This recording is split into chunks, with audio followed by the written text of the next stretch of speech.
Alors, soyez les bienvenus dans cette nouvelle session de présentation. Aujourd'hui, je vais parler des tests unitaires dans Delphi. On va voir 5 techniques pour pouvoir faire des tests unitaires et puis à quoi correspondent les tests unitaires. Une fois fait, on pourra voir les questions que vous avez éventuellement parler d'autres choses.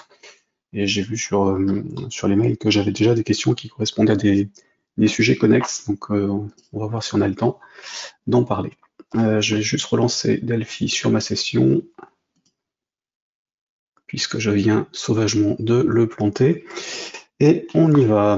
Donc, je suis Patrick Prémartin, je suis MVP Embarcadero et je suis prestataire informatique freelance et essentiellement formateur Delphi. Donc, si vous voulez me contacter, vous pouvez passer par LinkedIn ou mon blog développeur-pascal.fr. Cette série de webinaires mensuels est organisée par Bernstein, donc qui est le distributeur officiel des produits Embarcadero pour le Benelux, les pays francophones, dont évidemment la France, que vous pouvez contacter directement sur équipe@bernstein.com si vous avez des questions concernant les licences, renouvellement, nouvelles licences ou le contenu des différents logiciels fournis par Embarcadero ou des produits partenaires. Et si vous avez des problèmes techniques, puisqu'ils font aussi office de support premier niveau, et vous orientent ensuite sur les bons interlocuteurs s'ils ne peuvent pas répondre aux questions. J'officie en tant que prestataire sur la société All Software, qui est aussi organisme de formation déclaré en France.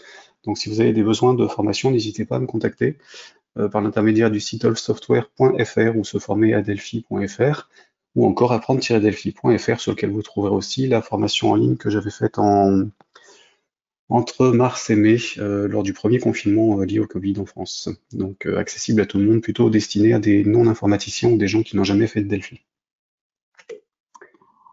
Alors, pour le sujet du jour, donc les tests unitaires, globalement, les tests unitaires, ça fait partie des choses qu'on fait peu quand on est informaticien, mais normalement, ça devrait faire partie du cycle de vie d'un logiciel. Cycle de vie qui ne s'arrête pas au développement, au test utilisateur et à la mise en vente, ou à la distribution en tout cas des softs. Il y a aussi évidemment des tests autres que juste le test d'utilisateur, ou le test fait par le développeur quand il fait un truc, il lance le programme, enfin vous savez comment ça marche, hein. On lance les choses, on regarde si ce qu'on a codé fonctionne, et puis on passe la main à quelqu'un d'autre. C'est pas toujours la chose à faire, et en l'occurrence, les tests unitaires permettent de faire un certain nombre de choses qu'on ne ferait pas systématiquement pour toute version du logiciel. Hop. Alors, évidemment, cette présentation, vous l'aurez en téléchargement comme d'habitude. Donc là, je vous ai mis un graphique qui représente un certain nombre de tests disponibles quand on fait du développement logiciel. Donc on a le unit testing, le smoke testing, test d'intégration, test système, test de régression, performance et charge, enfin, les stress tests, les trucs qu'on peut faire notamment sur des sites internet pour s'assurer qu'ils tiennent la charge, et puis les tests d'acceptation, plutôt destinés aux utilisateurs, et alors ça plutôt en interne à une entreprise que des logiciels publics. Si vous voulez une définition de chaque ou comment les mettre en place, n'hésitez pas à regarder sur Wikipédia et votre moteur de recherche préféré. Donc aujourd'hui, je vais rester sur les tests unitaires, qui sont des tests en fait que le développeur peut faire, ou plutôt que le développeur va coder pour qu'il soit fait automatiquement derrière. Alors, la définition Wikipédia de test unitaire, c'est en programmation informatique, le test unitaire ou test de composant est une procédure permettant de vérifier le bon fonctionnement d'une partie précise d'un logiciel ou d'une portion d'un programme, appelé unité ou module. Alors, ça n'a rien à voir avec les unités au terme de Pascal, et donc de Delphi. C'est bien un bloc de code qui va être testé et pas la unit qu'on a l'habitude d'avoir dans un programme ou dans un projet Delphi ou Pascal. Dans les applications non critiques, l'écriture de tests unitaires a longtemps été considérée comme une tâche secondaire, et elle l'est toujours. Cependant, les méthodes extreme programming ou test-driven développement ont remis les tests unitaires appelés tests du programmeur au centre de l'activité programmation. L'avantage des tests unitaires, et ça je vais y revenir tout au long de cette session, c'est que ce sont des tests qu'on va coder, qui pourront être générés automatiquement et faits automatiquement par un certain nombre de logiciels ou par nous, avant de diffuser le programme ou avant de regrouper les différents modules d'un projet, surtout quand on travaille à plusieurs. Alors, par contre, ce sont des tests qui sont destinés à tester le code, donc des fonctionnalités qu'on aura développées qui seront vérifiées. Donc là, typiquement, des procédures et des fonctions dans Delphi, ou des méthodes qui sont attachées à des objets, mais pas les interfaces graphiques elles-mêmes. Les tests unitaires ne sont pas destinés à ça, même si techniquement, on peut bidouiller des choses. mais la plupart des outils de test unitaire fonctionnant en console, de toute façon, ils sont pas faits pour jouer des jeux de test utilisateurs et cliquer sur des boutons. On peut évidemment jouer à ça. Il y a des outils pour ça, je vais en citer deux tout à l'heure. Donc l'intérêt des tests unitaires, c'est de gagner du temps sur les tests et de s'assurer que globalement un projet reste cohérent et fonctionnel sur toute sa durée. On a tendance, et moi le premier, à ne pas en faire quand on est développeur, parce que soit on travaille tout seul, soit on se dit que son code est correct et fonctionne bien, mais il y a des dépendances dans les logiciels qu'on développe désormais qui font qu'il vaut mieux s'assurer que ce qu'on utilise et ce qu'on code nous-mêmes fonctionnera sur la durée quand un projet est destiné à durer, évidemment. Si c'est un projet jetable, hein, on fait un petit programme pour afficher une information, pour faire une saisie d'informations et les stocker dans une base. Les tests unitaires ont peu d'intérêt. Si c'est en revanche un projet qui est partagé entre plusieurs développeurs et qui est un projet d'entreprise qui est destiné à être revendu ou distribué sur le long terme, ou en tout cas dont certains modules peuvent être réutilisés ailleurs, il est préférable de mettre des tests unitaires à l'intérieur pour s'assurer que ça fonctionne toujours. Donc là, je parle d'équipe de développement parce qu'effectivement, quand on a un développeur seul, pour soi, la gestion de source, dont je reparlerai en décembre avec l'intégration de Git lors d'une session de webinaire, et puis d'une manière générale, tout ce qui est test, développeur, intégration et autres, on s'en fiche un peu. Mais c'est pas forcément la meilleure pratique à adopter. Donc là, on reste plus orienté plusieurs développeurs qui font des choses et qui se partagent des codes. Donc ça, je l'ai dit, les tests unitaires permettent de vérifier que le code est cohérent dans la durée et fonctionnera longtemps, ou en tout cas que ce qu'on a codé continue à fonctionner correctement, quel que soit l'environnement. Là, on est sur un environnement Delphi, donc ce qui peut changer, c'est la plateforme sur laquelle on compile, enfin la plateforme cible vers laquelle on compile, Delphi lui-même, puisqu'on a des versions qui changent régulièrement, donc là on repart sur une base de 18 mois à peu près entre deux versions principales, deux versions majeures et puis des updates tous les 3 à 6 mois. Et entre chaque version de Delphi, il y a des choses qui changent dans la RTL, dans la VCL, dans FireMonkey, enfin dans tous les frameworks fournis par Embarcadero. Comme il y a des choses qui changent dans les projets open source dont on peut dépendre, ou de librairies externes comme celle de TMS par exemple, qui bougent beaucoup et qui peuvent potentiellement à un moment ou à un autre poser problème. Donc pour ces genres de choses-là, il est nécessaire, voire vital pour les projets, de faire des tests de tout ce qu'on fait. Et ça peut faire partie des outils mis dans le package de tests de non-régression, en fait. Puisqu'un projet, quand on fait des tests unitaires dessus, ou en tout cas quand on fait une série de tests qui sont fonctionnels à un instant donné, ils doivent toujours fonctionner de la même façon 6 mois plus tard, 1 an plus tard ou 10 ans plus tard. C'est un peu le principe. Et grâce à eux, on peut s'assurer que c'est toujours le cas, quel que soit l'environnement. Et donc on peut tester notre code et les librairies externes, évidemment, ce que j'incite à faire avec ce que j'incite à faire. D'une manière générale. Alors, j'ai deux exemples tout bêtes. Un programme qui fait un ajout entre deux valeurs numériques. Donc là, en l'occurrence, sur cet exemple, deux entiers, est une fonction qui renvoie un entier. Donc sur les integers, c'est moins 2 milliards quelque chose à plus 2 milliards quelque chose. Donc là, la fonction est simple, hein. A priori, pas de raison de faire de test là-dessus. A plus B renvoyé dans une variable de retour, on sait tous faire normalement, et on n'est pas censé pouvoir se planter. Par contre, là où il peut y avoir un impact, c'est si du jour au lendemain, le integer n'a plus la même taille que ce qu'on avait.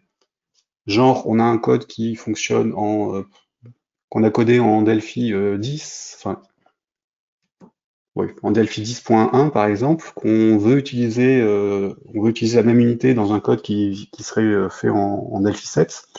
Si par miracle, on avait des projets qui étaient gérés dans deux versions différentes et plutôt dans ce sens-là, ce qui normalement n'est pas le cas. Le integer peut avoir bougé suivant la plateforme, puisque le Delphi 7, il était, enfin non, c'est un mauvais exemple, puisque l'integer reste le même. Disons qu'on a une autre version qui gère l'integer jusqu'à 2 milliards d'un côté et 4 milliards de l'autre. Bah, du jour au lendemain, si on passe d'une plateforme à l'autre, les valeurs peuvent ne pas être les mêmes. Le plus fonctionnera toujours, mais il peut y avoir des débordements de piles, enfin des débordements de valeurs. Donc un test unitaire, ça pourrait être ça, par exemple, une procédure qui s'appellerait test ajoute, et qui ferait des vérifications de calcul, tout bête, et donc qui renverrait des exceptions si l'un des calculs s'avère faux. Ça, c'est le truc de base, c'est le principe du test unitaire en fait. On a une fonction, une procédure ou un bloc de code, et on fait un bloc de code à côté qui teste que ce qu'on va coder ou qu'on a codé fonctionne correctement. Alors dans la philosophie des tests unitaires, on fait les interfaces des choses qu'on code, on développe les tests par rapport aux interfaces, et ensuite on implémente les trucs dont on a fait l'interface. Parce que ça permet de ne pas avoir l'esprit embrouillé par la façon dont on a codé l'algorithme. En pratique, ça peut être plus simple d'avoir une personne qui développe les tests unitaires et puis une personne qui fait le développement réel. Parce que comme ça, la personne qui fait les tests, elle a des jeux de tests, elle a des idées de quels sont les résultats qu'on doit obtenir, et ça permet d'avoir une idée un peu plus libre par rapport à celui qui aura fait le codage de l'algorithme. Alors évidemment, sur un A plus B, ça n'a pas forcément d'intérêt. Là où on pourrait en avoir eu un, c'est si on a un buffer géré sous forme de caractères, des chars. Parce que le char jusqu'à Delphi 2009, c'était un octet. Donc historiquement, dans plein de programmes, on a des arrays of chars qui traînent, donc des tableaux de caractères qui étaient utilisés sous forme d'octets. Une fois compilé en 2009, l'Unicode passe par là, le char ne vaut plus un octet. Tous les blocs de code correspondants sont foireux. Un test unitaire permettrait de le savoir, même si techniquement le programme peut encore éventuellement fonctionner, suivant comment on a codé, comment on gère le truc. Grâce à un test unitaire qui testerait par exemple si la zone mémoire dans laquelle on travaille, le tableau d'octets, a toujours la même taille, ou en tout cas la taille qu'on attendait au moment où on a fait le développement, bah on saurait dès le passage à la nouvelle version de Delphi qui gérait l'Unicode à la place de l'ANSI, qu'il y a un problème quelque part, sans avoir à se taper la doc. Alors évidemment, le passage à l'Unicode, tout développeur étant passé par là, était au courant quand la version est sortie. Mais sur le principe, il y a bien un truc qu'on aurait pu détecter par notre code sans avoir à recoder quoi que ce soit ou sans avoir à revérifier la doc. Là, ce sont deux exemples qui ne devraient pas avoir de raison d'être en pratique, mais sur le principe, c'est un peu grâce à ce genre de choses, enfin, c'est à cause de ce genre de choses que les tâches unitaires servent. Alors, on va voir 5 façons de faire ça sous Delphi. 2 qui sont intégrées, et puis les 3 autres qui sont faites sous forme de projet externe. Alors, sachant que le premier n'est pas réellement du test unitaire. Je vous mettrai les sources sur GitHub, hein, dans le dépôt de projet habituel, enfin habituel, sur celui qui est lié à ce webinaire. Et on va voir un petit peu ce que ça donne. Donc les 5 solutions que je vous propose de regarder aujourd'hui, ce sont les assertions, un truc tout bête qui est géré en standard par le compilateur. Faire les trucs à la main, c'est un peu ce que je vous ai fait pour le premier exemple. DUnit, qui est une vieille librairie qui date des années 90, qui s'est inspirée de JUnit et d'autres, qui sont des librairies de gestion de tests unitaires sur différents frameworks ou langages. Et DUnit a été assez rapidement intégré à Delphi pour pouvoir faire des tests sur les projets Delphi en VCL. Maintenant, évidemment, on peut aussi s'en servir sur la FireMonkey et en C++ Builder. DUnit-M, qui est une librairie open source dont je vais vous montrer rapidement ce que ça donne, et DUnitX, qui est la librairie qu'on doit utiliser maintenant si on veut faire des choses proprement, ou en tout cas sans qu'elle soit considérée comme étant obsolète. Alors la première chose, ce sont les assertions. Vous en avez peut-être croisé en regardant les sources de la RTL, VCL et autres, puisque Embarcadero fournit ses sources. Vous avez des asserts quelque chose qui traîne de temps en temps dans le code.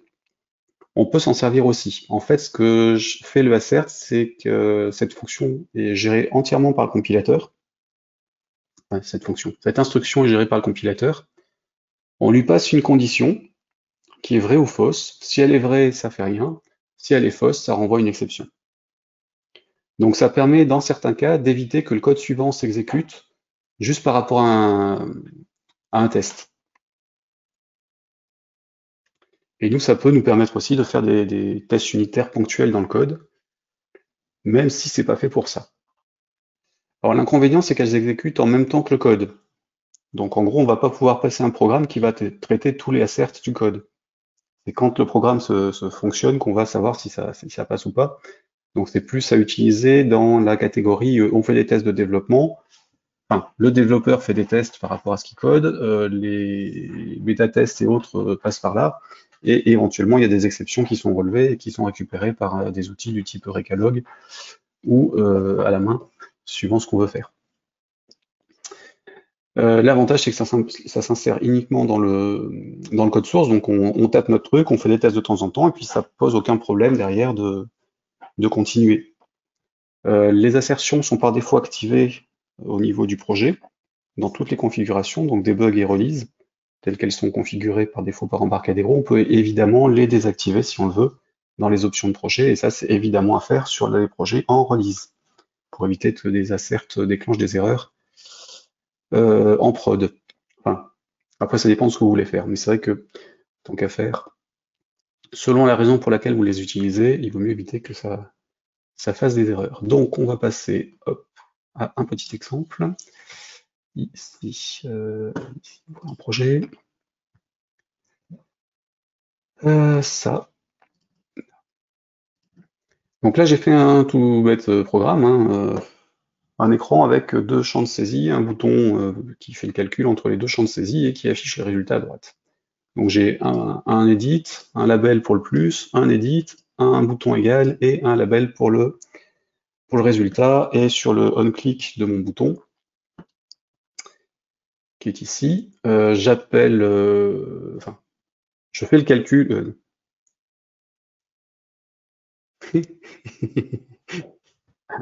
Petite correction. Je fais le calcul en appelant la fonction ajoute que j'ai déclarée au niveau de ma classe et qui ajoute la version, enfin, le texte des edits 1 et 2 après l'avoir converti en entier. Et donc moi ajoute, c'est juste le résultat égal, enfin le résultat A plus B qui est retourné. Et donc ce résultat ici, il est transformé en string avec le toString et remis dans le label 2, donc ça affiche normalement le résultat à l'écran. Donc on va vérifier. Forcément, si je fais des tests sur une fonction que j'utilise pas, c'est un peu idiot. Alors 5 plus 5, ça doit faire 10, ça tombe bien, ça fonctionne. Hop. Et alors là, dans ce code-là, bah, j'ai rajouté un truc qui s'appelle test divers, donc une procédure privée, que je vais appeler dans le form create. Alors là, sur ce coup-là, je l'appelle que quand on est en debug, hein, d'où les directives de conditionnement ici. Et dedans, bah, je fais juste des asserts pour tester les trucs et éventuellement envoyer un message. Donc là, je vais, hop, le 0 plus 10 égale 10, ça devrait être bon, moins 30 plus 30, ça fait 0, c'est bon. Le 5421 et le plus 67 524, ça devrait faire 72 945. Calculer le de tête. Je n'ai pas utilisé la calculatrice. Et 0 plus 10, ça ne devrait pas faire 0, donc je devrais au moins avoir une erreur. Alors si j'exécute ce code,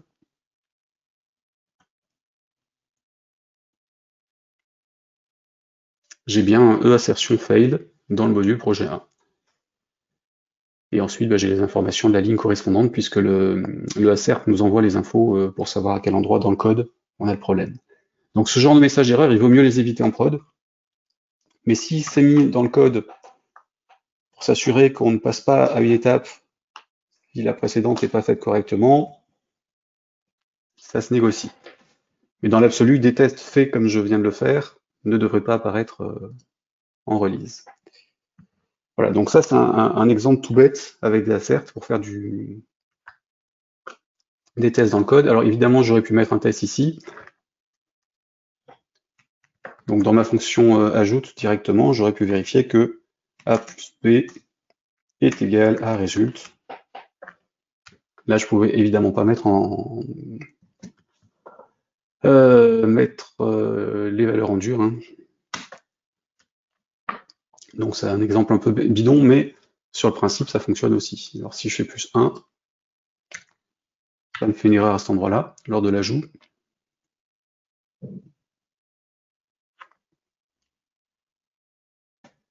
Ah bah oui, il se déclenche au démarrage tout simplement parce qu'il est appelé par le test divers, donc il doit être appelé par le premier. Ici, assert là, et donc on vient de là. Donc ces trois-là, je les mets en commentaire. Hop, oui, recompile.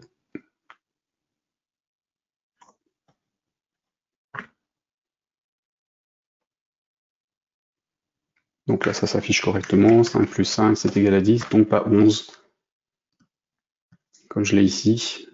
Donc le A, c'est bien 5.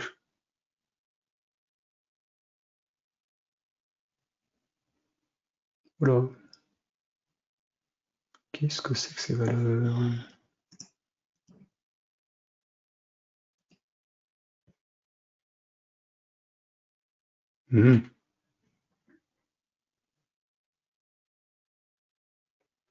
Oui, bon là je pense que le débugger a un petit souci. Alors juste pour info, j'ai pas exactement la version que vous avez de la 10.4. J'ai installé un truc qui devrait apparaître sous forme de patch prochainement.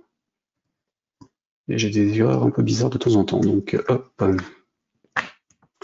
va vérifier que ça fonctionne correctement là-dessus. 25, 10, voilà. C'est bon, le calcul s'est fait correctement. Juste pour vérifier si le débugger a bien les bonnes infos.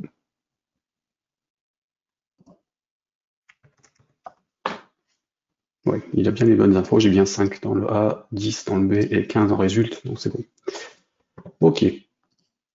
Donc en tout cas, vous voyez le principe pour les asserts. Ça peut fonctionner tout simplement comme ça dans le code. Alors le coût du test divers en tant que procédure séparée, c'est pas forcément une chose à faire.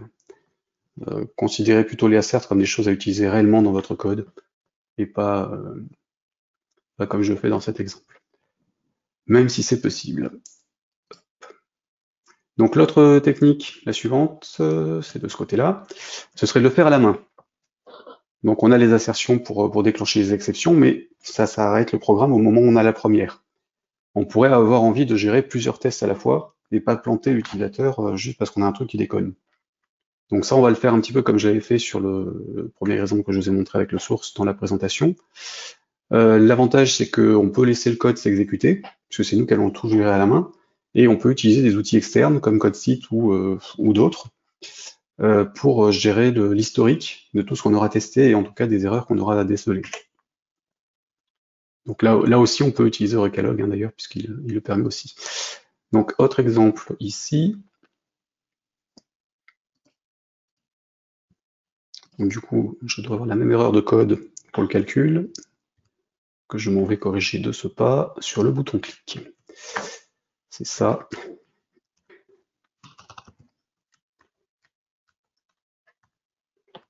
Ce qui est bien, c'est que je me débrouille pour faire le truc le plus simple possible, et j'arrive quand même à faire une erreur de codage pour démontrer que c'est pas ce que je fais qui fonctionne. Donc, ici, nous avons donc la même interface, deux edits, un label et un bouton. La fonction de calcul, c'est toujours un A plus B. Le bouton donc n'a pas changé, hein, c'est toujours l'appel de la fonction sur les valeurs transformées en numérique et recastées enfin retransformées en string après pour les afficher. Et j'ai dans l'initialisation l'appel d'une procédure globale à l'unité qui s'appellera test unitaire. Et cette procédure liée à l'unité, elle va faire le test dès l'ouverture du programme en fait. Donc elle déclare une variable du type tform1 qui est le nom du type de ma fiche. Création, libération dans un try finally end. Et à l'intérieur du try, je fais mes tests. Donc là, j'ai repris les asserts que j'avais sur l'exemple précédent, hein, évidemment en les faisant sur la fiche qu'on crée, et surtout pas sur le form1 qui est déclaré par défaut par l'application, parce que dans l'initialisation, le form1 n'existe pas. Il n'est pas alloué. Donc j'ai bien mes trois asserts que j'avais, enfin mes 4 asserts que j'avais dans l'exemple précédent. Et j'ai aussi rajouté un if, tout bête, pour faire un test, et puis un deuxième if pour un autre test qui planterait. Donc là, si je l'exécute, ce qui va se passer, c'est que sur les uses au niveau du projet, hop, il est que je trouve jamais. Voilà, on va voir le source. Donc là, dans mon projet, les uses de base, c'est Startup Copy, parce que c'est un projet FMX, FireMonkey. Donc il y a toujours le startup copy, ensuite j'ai le FMX form qui sera déclenché, puis ensuite le init 1.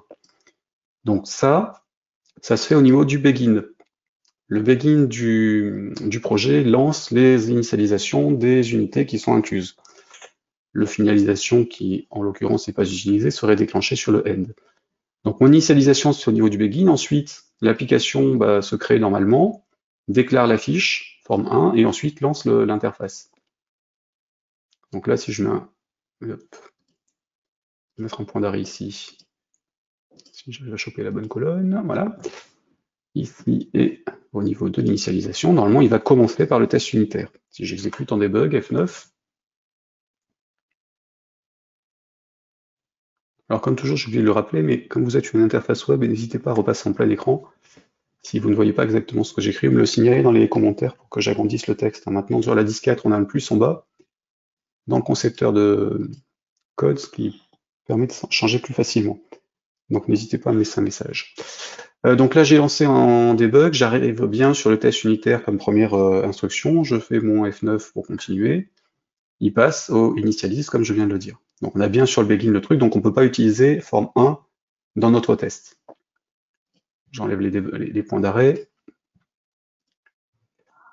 Et donc, les tests ont été faits, l'application se lance, et après, elle fait son calcul comme elle veut le faire. On s'en fiche. Et du coup, dans les tests, je vais désactiver, par exemple, celui-ci. Je relance le programme, il devrait planter, disons que 0 est un plantage à la ligne 54. Donc c'est bien ce qu'il fait. Une erreur d'assertion failed en ligne 54 du fichier Delphi, les tests unitaires quelque chose. Alors là, on n'a pas le texte complet, mais si on fait un arrêt, on est bien sur la bonne ligne. Et si je la remets en commentaire, et que je libère le if qui est en dessous, ça va faire pareil. Sauf que ce sera une vraie exception. Oups. Erreur de compilation à cause du finali que j'ai mis en commentaire. Normal. Donc si je laisse le if qui renvoie une exception toute bête quand il y a une erreur de calcul, parce que 5,13 c'est pas égal à 8, à ce moment-là, j'ai bien une exception, sauf que l'exception, elle ne nous donne aucune information particulière.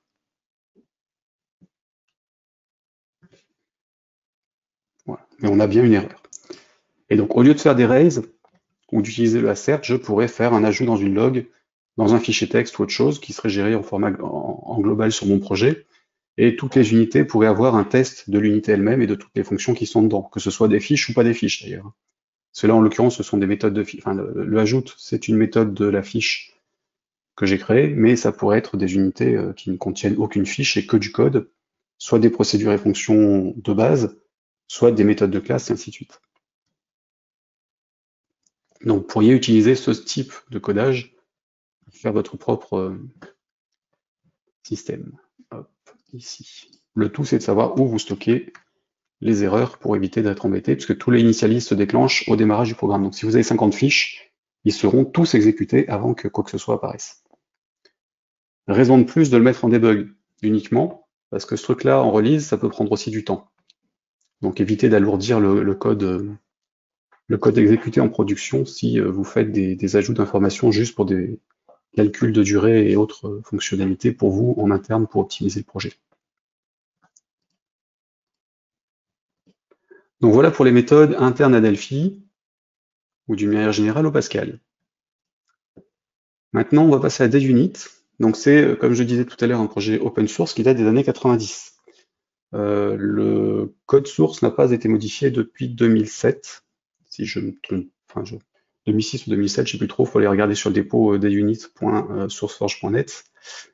Elle est fournie avec Delphi, en option. Et elle est considérée comme obsolète pour les projets Delphi. C'est la seule qui fonctionne pour les projets C++ Builder. En tout cas, c'est la seule entre les DUnit et DUnitX fournis par Embarcadero qui fonctionne en C++ Builder pour l'instant. Mais pour les projets Delphi, il est recommandé de plutôt utiliser la DUnitX dont je vais parler après.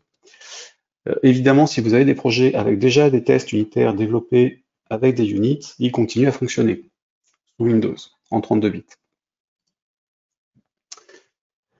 Donc Embarcadero la propose en option, c'est dans les options d'installation. Alors quand vous installez Delphi pour la première fois, vous devriez avoir un écran comme celui-ci, à un moment ou un autre de votre install, avec la liste des plateformes que vous installez et autre option.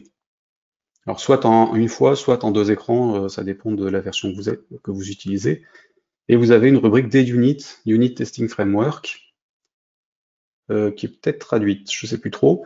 Mais en tout cas, vous avez une rubrique ici qu'il faut cocher si vous voulez implémenter les projets de tests unitaires. Si vous ne l'avez pas fait lorsque vous avez installé votre version, bah, vous faites comme je viens de le faire. Vous allez dans Outils, Gérer les plateformes, et ça vous raffiche l'installeur. Vous recochez la case, vous validez, il va installer les fichiers qui manquent. Une fois fait, dans les options de nouveau projet, autres, ici, vous avez une rubrique autre, test unitaire, qui contient deux choses, cas de test et projet de test. Donc ça, c'est pour les projets des units.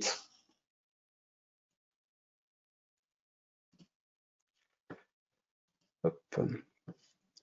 Si vous voulez en savoir plus sur des units, vous pouvez aller regarder la doc, hein, elle est disponible sur Embarcadero, enfin sur le doc wiki, et évidemment sur le dépôt SourceForge. Vous avez pas mal de vidéos en ligne, d'une manière générale, qui expliquent plein de choses, et là j'en avais mis une parmi la dizaine que j'ai repérée. Elle est en japonais, c'est pour le fun.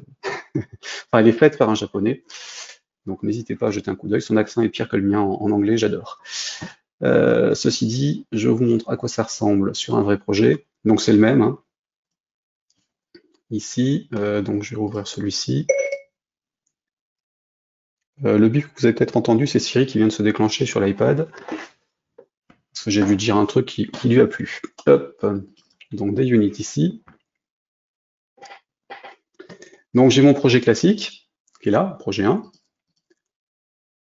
Bon, pareil, je vais en profiter pour corriger mon bouton clic, histoire qu'il fasse ce qu'on veut proprement, qu'on soit cohérent sur le truc. Voilà. Donc si j'exécute mon projet 1, j'ai la calculatrice qui fonctionne normalement. Enfin, la calculatrice. Le truc qui fait des additions qui fonctionnent correctement. Donc on va dire 10, ça, égale ça. Dans l'unité du projet, il n'y a plus aucun test. Alors je pourrais aussi avoir les asserts que j'avais sur l'autre. Rien n'oblige à ne rien avoir dans le source. On peut mélanger les trucs. Les asserts pour s'assurer que tout fonctionne techniquement, et puis les tests unitaires pour tester des cas particuliers. Et à côté, j'ai un deuxième projet qui s'appelle projet 1 test, qui est un projet des units. Donc pour le créer, je suis allé dans Fichier, Nouveau, Autre, et ensuite Autre et Test unitaire. Alors selon les versions de Delphi que vous avez, il n'est pas forcément au même endroit, mais en tout cas ça s'appellera toujours projet de test ou test project, et cas de test ou test case. Donc c'est projet de test que j'ai choisi, puis ensuite par défaut il lance un cas de test qui correspond en fait à l'unité de test pour une autre unité. Donc là j'ai bien un projet, j'ai bien une unité de test et j'ai l'unité que je vais tester qui a été insérée au projet. Le projet de test, il est généré automatiquement, on n'a rien à faire dessus. On va voir le source. Il crée une application VCL. Et oui. Et l'unité qu'il a générée toute seule, alors après je vais vous en faire un à la main. Afficher, afficher, afficher, oui c'est ça, c'est afficher. Non, c'est pas ça, j'arrive plus à l'ouvrir. Voilà, et donc mon unité de test, en fait, il a généré un certain nombre de choses. Dans la partie publique, un setup et un teardown, et puis ensuite une procédure, pardon, de tests que j'ai appelé moi-même test ajoute, qui correspond à la méthode ajoute qui était disponible dans l'unité 1. Le setup, c'est le truc d'initialisation, le teardown, c'est le truc de finalisation du bloc de test de cette unité-là. Donc c'est un début et une fin. Donc là, en l'occurrence, il avait besoin de créer la fiche sur laquelle il va travailler. Donc il a déclaré un form 1, enfin un f form 1 de type tform 1 dans sa partie privée. Et le teardown, bah, c'est la libération qu'il génère tout seul.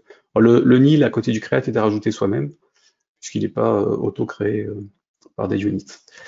Et ensuite, ben, on a nos procédures de test qui ont été générées. On peut évidemment en rajouter autant qu'on veut. Et dedans, ben, elles sont sur le même principe, hein, des variables de déclaration des informations en entrée, l'information en retour éventuelle, et ben, nous, on remplit les variables, on appelle le truc qu'on veut tester, et puis on vérifie le contenu de ce qu'on veut tester, ce qui en ressort. Et donc, le test qu'on peut faire avec des units, on a plein de check quelque chose qui vont tester les différentes valeurs, si elles sont égales, pas égales, inférieures, supérieures, remplies, pas remplies, et ainsi de suite. Et on a aussi une méthode fail, enfin une procédure fail qu'on peut appeler directement si on veut. Donc ça, là, si je l'exécute,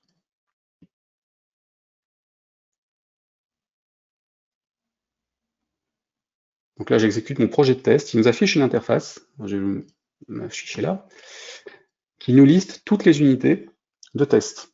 Et dans les unités de test du projet, alors j'en ai qu'une seule, donc j'en ai qu'une seule à ce niveau-là, bah, il liste les différents tests disponibles. Et puis après, on peut activer ou pas X tests dedans. Et si j'en exécute, bah, j'ai la progression des tests, le score par rapport au truc. Donc là, en l'occurrence, j'ai du 100% de réussite. J'ai bien un test, il a été exécuté, il n'y a aucune erreur. Et ça a été exécuté en 0,09 secondes.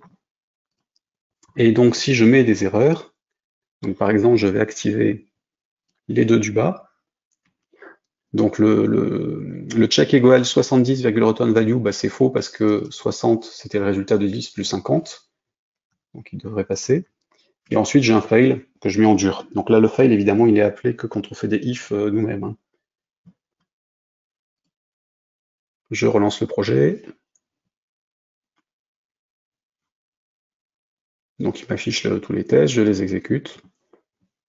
Et donc j'ai bien une erreur. Pardon, une erreur qui est ici. En ligne qui n'est pas indiquée sur celui-ci. Donc là, en l'occurrence, le test, c'était un expected 70 but was 60. Donc c'est le check equals ici qui déconne. Alors lui, il s'arrête à la première erreur. Si je fais ça, il va nous afficher une erreur glups, quand j'exécute le test. J'ai bien une erreur avec un message. Évidemment, si on a 10 procédures de test, il exécute les 10 procédures de test.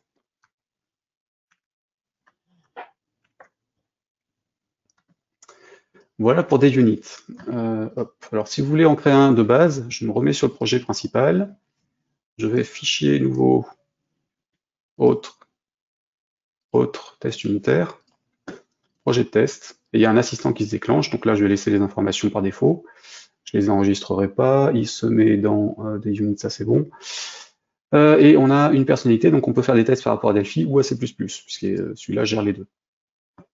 Je laisse le truc tel quel, hein. Pardon. En projet source, il propose les projets le projet sur lequel on était, par défaut. Hop. Donc je veux une interface de style GUI ou console, donc soit un projet vaisselle qui affiche les informations, soit un listing de toutes les erreurs et tous les résultats, enfin tous les bons tests. Je termine et il m'a généré un projet test 2 ici, avec ce qu'il faut.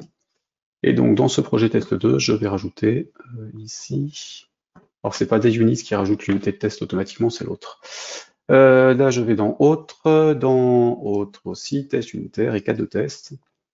Donc dans mon cas de test, je choisis l'unité sur laquelle je veux faire les tests. Alors le fichier source, c'est pas celui qu'il a proposé par défaut. Ce sera ici le fichier de l'unité 1, donc celle qui correspond à mon projet de calculatrice, hein. Donc on choisit l'unité, il nous affiche toutes les méthodes qui sont disponibles dans cette unité-là, quand il y a des classes. Et on peut lancer par défaut les tests sur ces trucs-là. Alors je ne peux pas le faire sur le clic 1, donc je le désactive, mais je peux le laisser coché.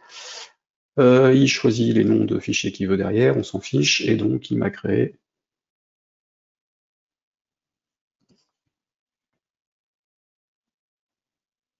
ah bah oui, il a créé là.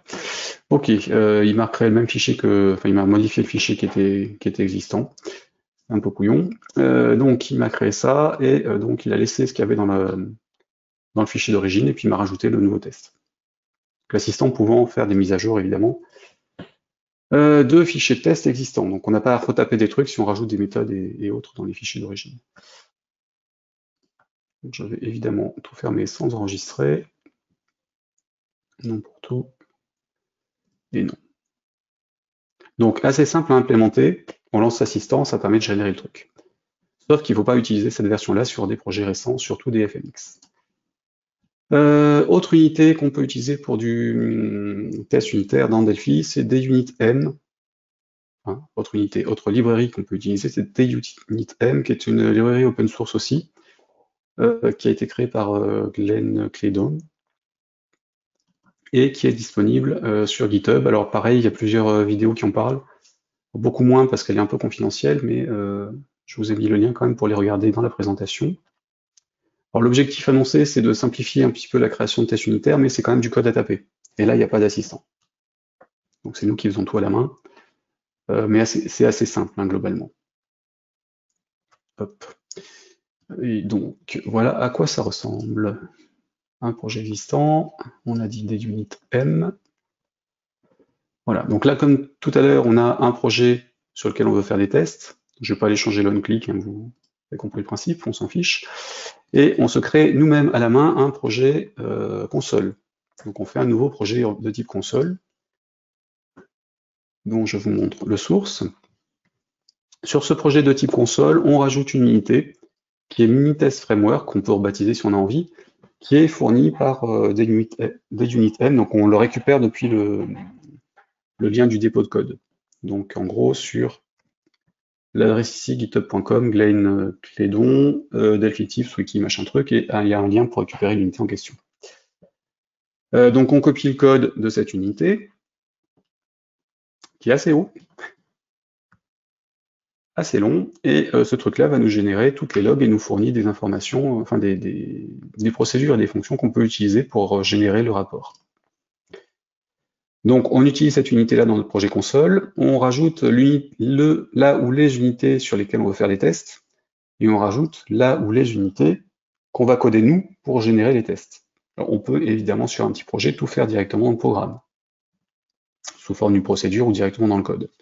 Ce qui est nécessaire pour que DUnitM fonctionne, c'est dans le bloc de code du programme, l'appel à title, là où les procédures qu'on veut appeler pour faire nos tests, donc qui vont contenir nos tests, et puis test summary, qui va afficher le résultat. Là, j'ai rajouté un readln parce que c'est un projet console, donc si je le lance, ça ouvre l'interpréteur de commande, ça l'exécute et ça le ferme. Donc le readln permet d'attendre le Entrée ou CTRL-C à la fin. Par défaut, si je l'enlève, on verra rien.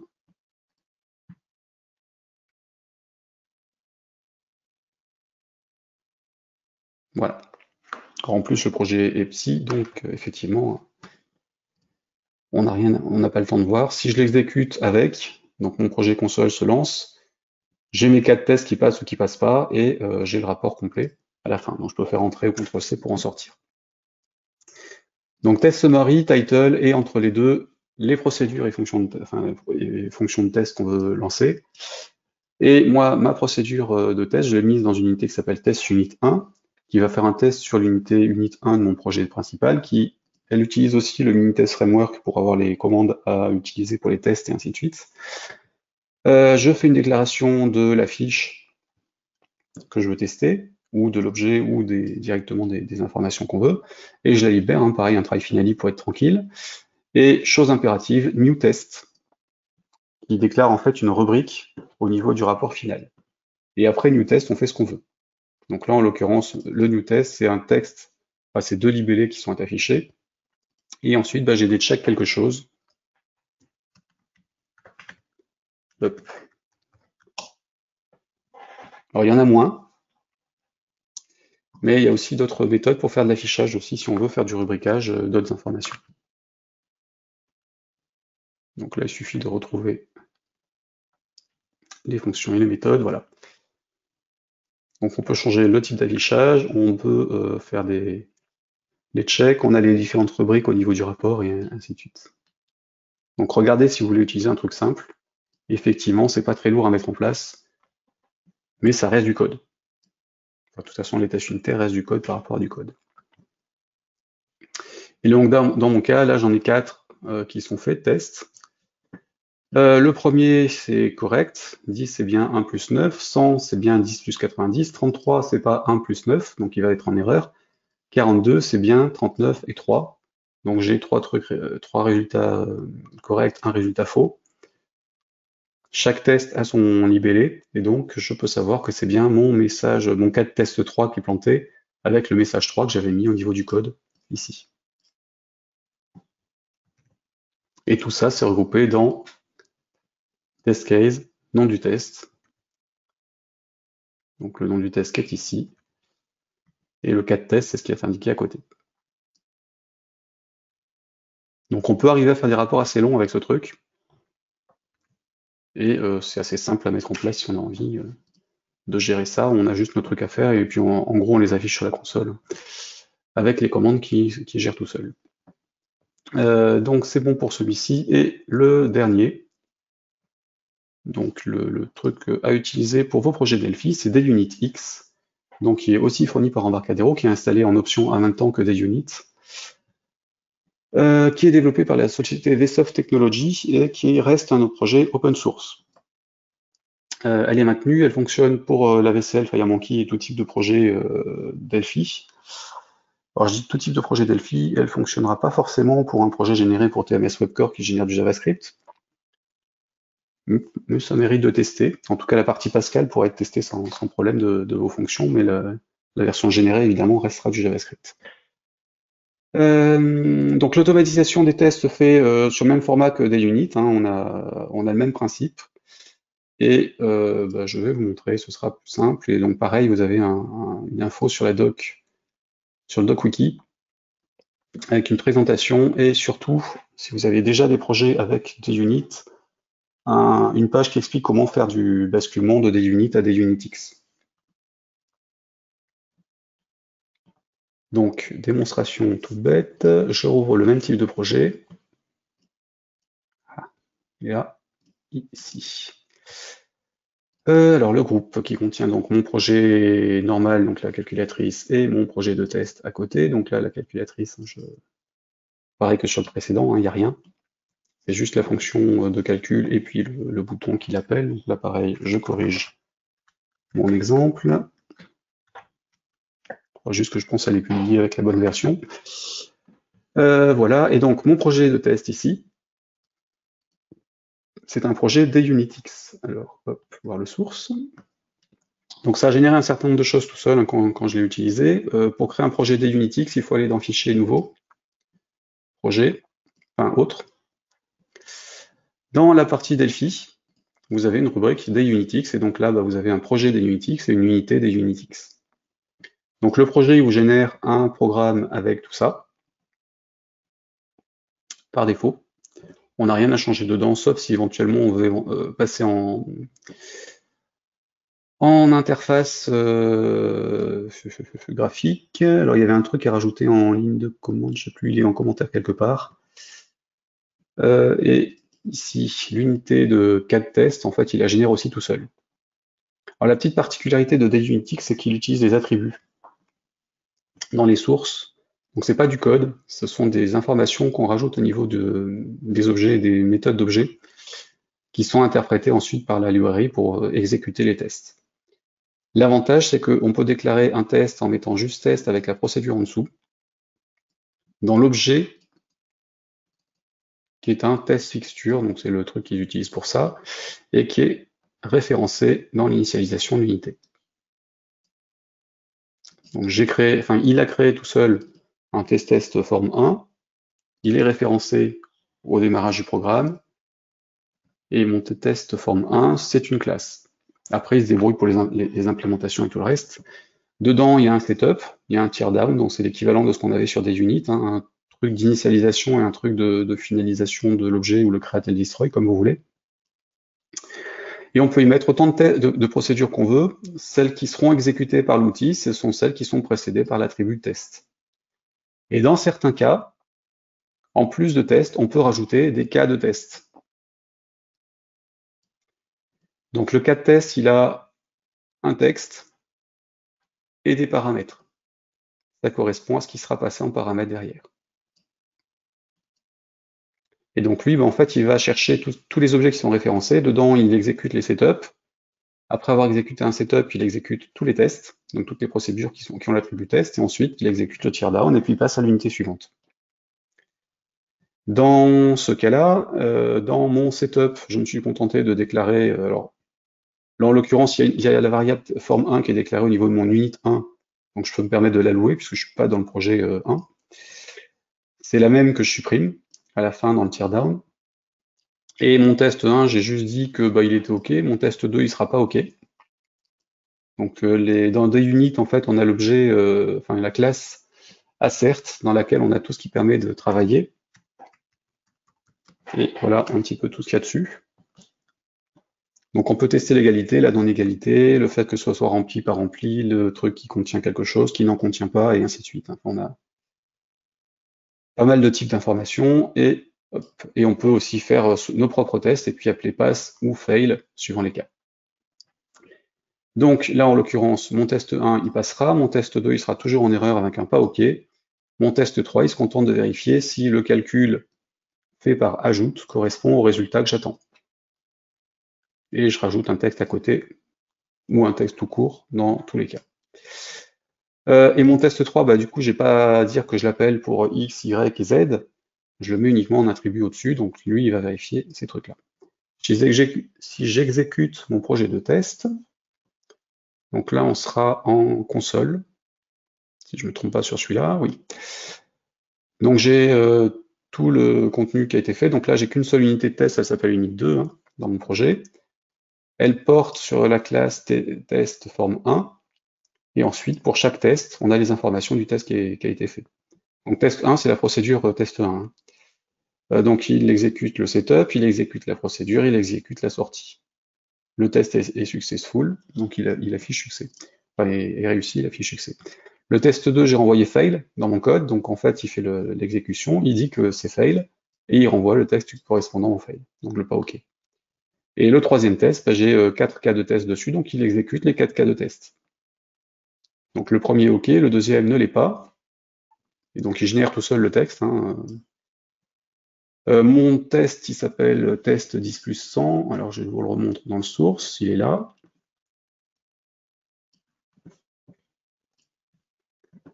Hop. Donc mon test 10 plus 100, qui correspond à la procédure test 3, il renvoie expected 110, but got 100, et le texte que j'avais rajouté à côté de mon cas de test. Donc ce truc-là.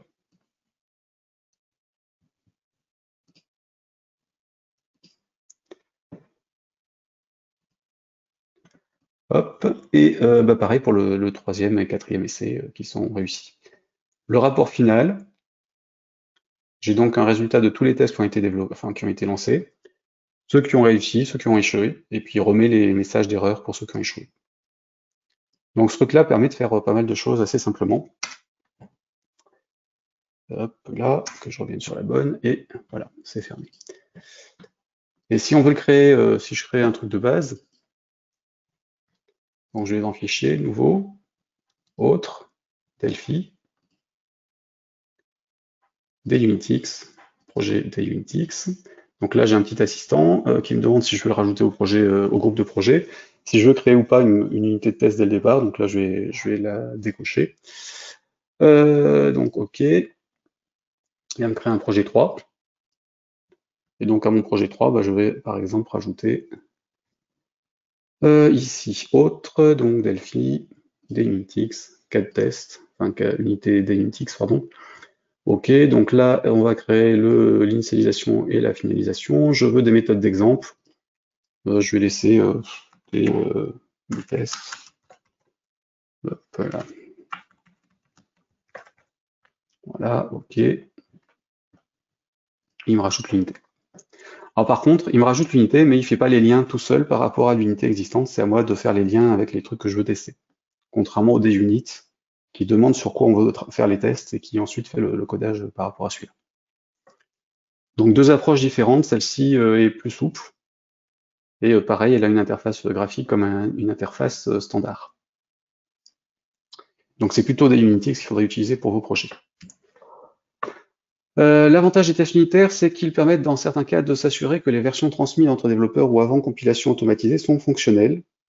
Les outils d'intégration continue comme Jenkins peuvent gérer les résultats de ces tests-là, notamment DUnitX à un export d'informations qui est utilisable par Jenkins et d'autres outils pour pouvoir lancer tout seul les tests. Alors évidemment, il faut les compiler, mais les outils d'automatisation peuvent compiler le projet de test et ensuite l'exécuter, puis voir le résultat, et puis en fonction de ça, appliquer les modifications de vos sources ou les rejeter, ou envoyer un programme en prod ou en bêta test, et ainsi de suite, suivant ce que vous en faites. Donc ces tests unitaires permettent de faire un pré-filtrage des sources que vous fournissez et éventuellement de générer d'autres choses derrière. On a des outils qui sont des extensions, enfin qui fonctionnent sous forme d'extension dans l'IDE de Delphi, notamment deux qui s'appellent TestGrip et TestInsight, qui permettent de générer et de consulter les tests unitaires au fur et à mesure de ce qu'on fait dans l'environnement de développement. Alors pour TestGrip, je vous laisse aller faire un petit tour sur les vidéos qui sont disponibles sur YouTube. En l'occurrence, c'est un vieux truc qui n'a pas été mis à jour depuis un certain temps, mais qui a l'air de toujours fonctionner d'après ça, sauf que les liens qui sont fournis sur le dépôt GitHub ne fonctionnent pas, donc j'aurais tendance à me méfier. TestInsight est développé par un MVP Embarcadero, Stéphane Lienck, et il est intégré directement à des Unitix. Donc je vais vous montrer à quoi ça ressemble. Une fois activé, on a les infos en temps réel dans l'IDE.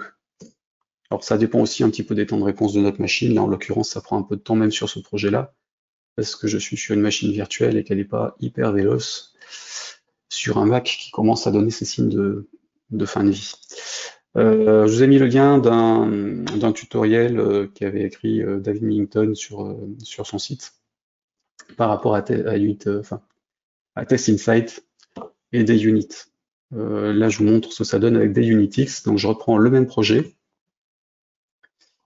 ici. Alors là encore, je ne vais pas enregistrer ce que je viens de faire, sinon ça va tout casser. 3 non, unité, machin, non, et le groupe non plus. Voilà. Donc j'ai mon projet normal. Là, cette fois-ci, je l'ai corrigé quand même. Sur mon clip, c'était donc ajoute. Voilà. Hop. J'ai mon projet, donc lui, il n'a pas changé, rien dedans, j'exécute. Il fonctionne comme tout à l'heure avec... Oups, pardon. Autant pour moi. J'ai mon projet 1, je l'exécute.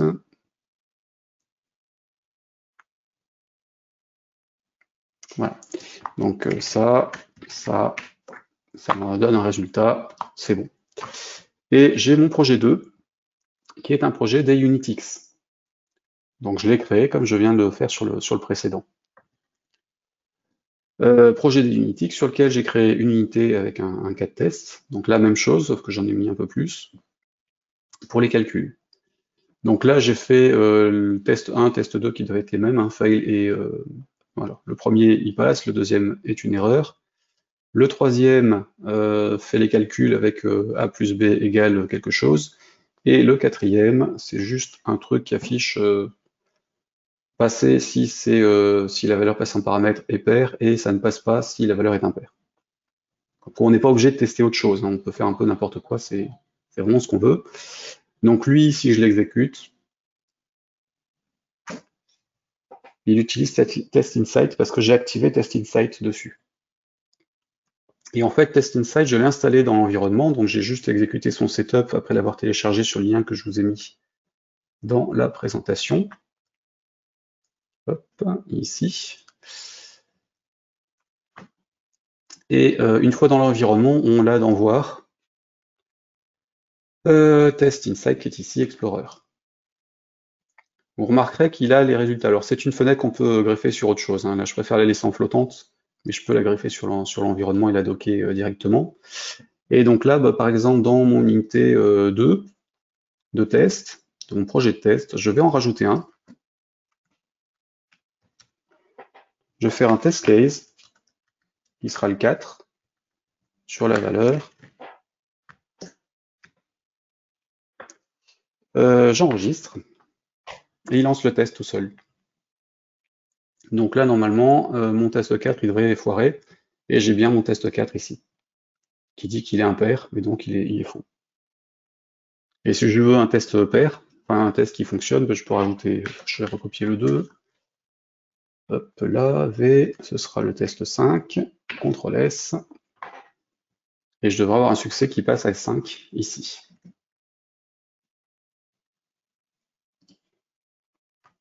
Donc là, en l'occurrence, l'assistant, en fait, l'extension dans l'IDE se greffe au niveau du projet des UnitX en faisant un clic droit dessus et en cochant la case Test Inside Project. En fait, ça déclare une variable d'environnement que DayUnitX gère en standard dans son projet. Alors si j'affiche source du projet, il est où là? Hop, j'ai bien if testinsight et dans ce cas-là, il renvoie les informations à testinsight.dayUnitX au lieu d'exécuter dayUnitX directement avec la console. C'est tout bête, mais voilà. Donc grâce à ça, en fait, grâce à dayUnitX, on peut gérer le truc en automatique. Donc là, je peux ressortir de là et il suffit de faire une modification sur le fichier et de l'enregistrer pour que ça exécute le code. Alors en réalité, il y a deux options. On peut le faire à la main, hein, en l'exécutant manuellement ou en recliquant sur l'exécution ici. Comme on peut le faire automatiquement quand on fait un save d'une unité du projet de test, ou automatiquement régulièrement en temps réel. Donc en fait, il fait les exécutions par rapport à ce qu'on est en train de taper. S'il arrive à compiler, il fait les tests. S'il arrive pas à compiler, bah, il attend un petit peu et puis il retente. Alors évidemment, le cas en automatique tout seul, sur un gros projet, j'éviterai. L'enregistrement, c'est à vous de voir, mais en tout cas, ça a un côté plutôt pratique parce que quand on est dedans, qu'on a des erreurs, je double-clique dessus, il me positionne dans le code correspondant. Donc contrairement au test unitaire fait à l'extérieur, on a toujours le lien avec le code source. Alors le code source du projet de test. Et on a la durée, on a des informations complémentaires, on peut sélectionner les tests qu'on veut faire ou en tout cas les choses qu'on veut afficher. Si on a plusieurs fixtures, plusieurs unités ou plusieurs objets déclarés comme objets de test, on peut les afficher en premier et ainsi de suite. Voilà. Donc je vous recommande TestInsight pour ce genre de truc si vous voulez faire les choses dans l'environnement plutôt que d'avoir l'interface classique. Donc là on a vu quelques exemples. Alors il y a d'autres librairies hein, pour faire des tests unitaires, autant prendre celles qui sont fournies, donc DayUnit ou DayUnitX, ou éventuellement la DayUnitM. Vous pouvez utiliser les assertions tranquillement.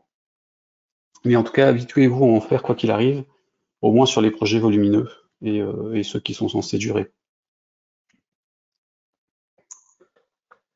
Voilà, et pensez à désactiver la partie test si vous en mettez vous à la main quand vous faites des compilations en release, donc des ifdef ou d'autres, ou des directives de compilation, enfin après à vous de voir comment vous conditionnez, mais évitez de mettre en prod des choses qui sont juste des tests pour vous, ou en tout cas des choses qui pourraient ralentir l'interface utilisateur une fois que c'est chez vos vrais utilisateurs. DayUnitX, c'est plutôt pour des vrais tests unitaires exécutables en masse, puisque évidemment ça exécute tous les tests une fois pour toutes, et puis ça donne un résultat à la fin qui peut être intégré automatiquement derrière. Donc ça a un côté assez intéressant pour ce genre de choses, en tout cas pour ceux qui automatisent les trucs ou qui veulent s'assurer que tout fonctionne correctement sur le long terme, une fois de plus. Et point important, en tant que développeur, la moindre ligne de code, ça nous coûte, mais en fait les tests unitaires sur des gros projets, alors je parle toujours de gros projets parce que les petits persos j'en fais quand même très très rarement, hein.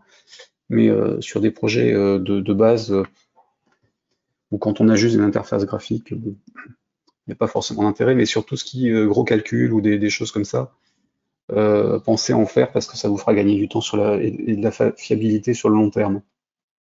Et n'hésitez pas à en rajouter autant que vous voulez.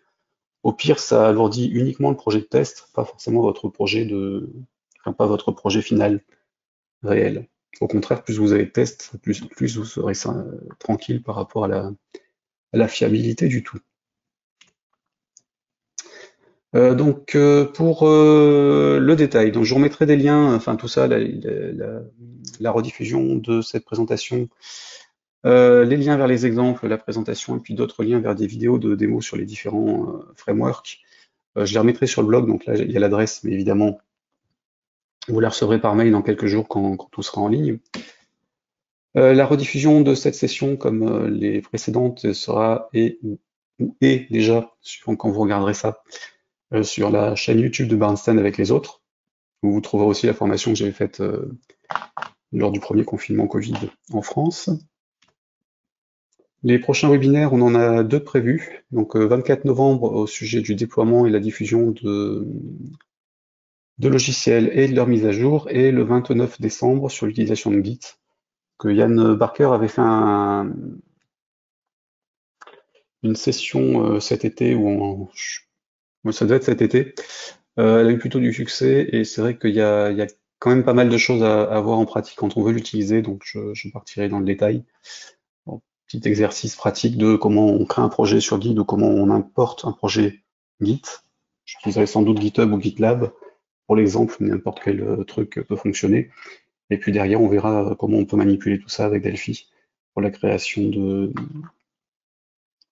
nouvelles versions ou l'envoi de tickets.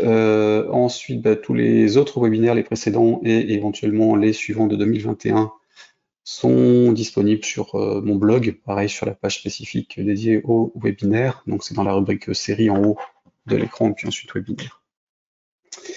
Petit truc en plus, vous avez pas mal de livres qui sont sortis ces derniers mois sur Delphi.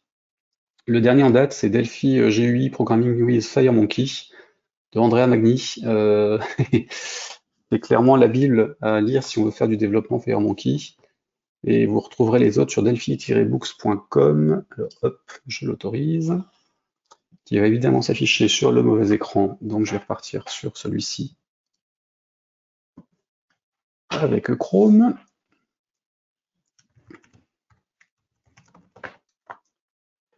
Donc delphibooks.com qui a pour objectif de lister tous les bouquins publiés sur Delphi depuis les origines, donc depuis 26 ans maintenant, un peu plus, et aussi sur le Pascal. Donc là on a les dernières sorties, donc pour 2000, enfin pour 2020, 2, 4, 6, 7, de la licence 12, 13. On en a 13 pour l'instant qui sont référencés, le dernier étant Delphi GUI Programming. Et vous avez le détail de la table des matières, et franchement, pour l'avoir rapidement parcouru, mais pas encore lu en détail, c'est effectivement un très gros morceau que je recommande à pas mal de monde, à toute personne voulant ou ayant déjà fait la programmation FireMonkey, il y a toujours des petits trucs à grappiller dessus. Voilà, la page de pub étant faite, j'ai passé aux questions et éventuellement à mes réponses. Ouais, donc là, on me dit que la CERT, quelqu'un l'utilise essentiellement, enfin régulièrement dans l'initialisation, un petit peu ce que j'avais montré sur la première version, le premier exemple. Alors n'oubliez pas quand même que la CERT déclenche des exceptions, donc potentiellement peut planter l'utilisateur si il les voit. Est-ce qu'il y a des statiques assert en Delphi? En C, il permet d'avoir le check à la compilation et non runtime. Non, le compilateur ne fait aucun test. Enfin, le compilateur fait pas mal de tests, lui, d'origine et optimise des choses. Mais à ma connaissance, on n'a pas la possibilité de lui demander de faire des tests par rapport au contenu de l'exécution du code. Donc il n'y a pas de directive de compilation destinée au compilateur pour faire des tests. Est-ce que TestInsight s'exécute aussi quand on modifie le source du projet principal? Oui, alors effectivement. En fait, il s'exécute sur toutes les unités qui sont modifiées pour le projet de test. Comme on teste des unités du projet principal, si je change une unité, enfin, si je change du code sur le projet principal, en réalité, comme elle est utilisée dans le projet de test, il va aussi la changer, enfin la tester. Je vais vérifier que je me place sur le bon. Hop, ici. Je reviens là-dessus. Si je vais sur mon projet 1, hop, je vais changer mon calcul. Normalement, A plus 2 plus B, j'enregistre et il a bien exécuté tout seul le test inside. J'ai rien fait par rapport au projet de test. Donc en fait L'extension d'IDE regarde dans les projets existants, il y en a un qui est rattaché à TestInsight et l'exécute au fur et à mesure. Du coup, on peut effectivement corriger nos trucs au fur et à mesure, donc on peut avoir notre série de tests sur un projet de test et coder en même temps. Alors évidemment, on veut bien avoir un grand écran, hein. On va le faire comme moi, j'enlève le +2, je fais un CTRL S sur mon unité 1, depuis le projet 1, et il fait bien la mise à jour du résultat. Donc c'est pour ça que ces petits outils sont assez pratiques pour fonctionner. Hop là. Peut-on faire des tests unitaires en multiplateforme avec des Unitix? Alors, oui et non. Delphi, tel qu'il est, permet actuellement de compiler pour Windows, Mac, Linux, iOS et Android, selon la version que vous avez. Et suivant l'édition sur laquelle vous travaillez, puisque Linux est disponible que pour les pour les éditions entreprises et architectes, pas pour la pro et la community edition. Le projet de test s'exécute en console. Alors que ce soit du DUnit ou du DUnitX, hein, le projet de test s'exécute en console et récupère les erreurs au fur et à mesure ou les génère. Pour fonctionner, il faut donc qu'on ait une fenêtre de console disponible. Donc par défaut, on peut le faire fonctionner sur Windows, Mac et Linux. Pour iOS et Android, on n'a pas l'écran de la console, donc il faut bidouiller pour récupérer les informations. Techniquement, le projet lui-même pourrait s'exécuter, mais on n'aura pas le retour. Donc dans l'absolu, on ne peut pas dire que ça fonctionne tel quel sur iOS et Android. Mais ça fonctionnera sur les trois autres. Alors, est-ce qu'en console, on peut avoir le résultat sous forme de fichier, de mémoire? Oui, puisqu'on peut rediriger la sortie. Je sais plus comment, hein, par contre, il faut aller vérifier ad hoc, mais c'est jouable. Comment tester les problèmes d'arrondi avec des données de type réel? Alors, le problème, c'est que quand on fait des calculs sur des valeurs, il faut pouvoir les reproduire.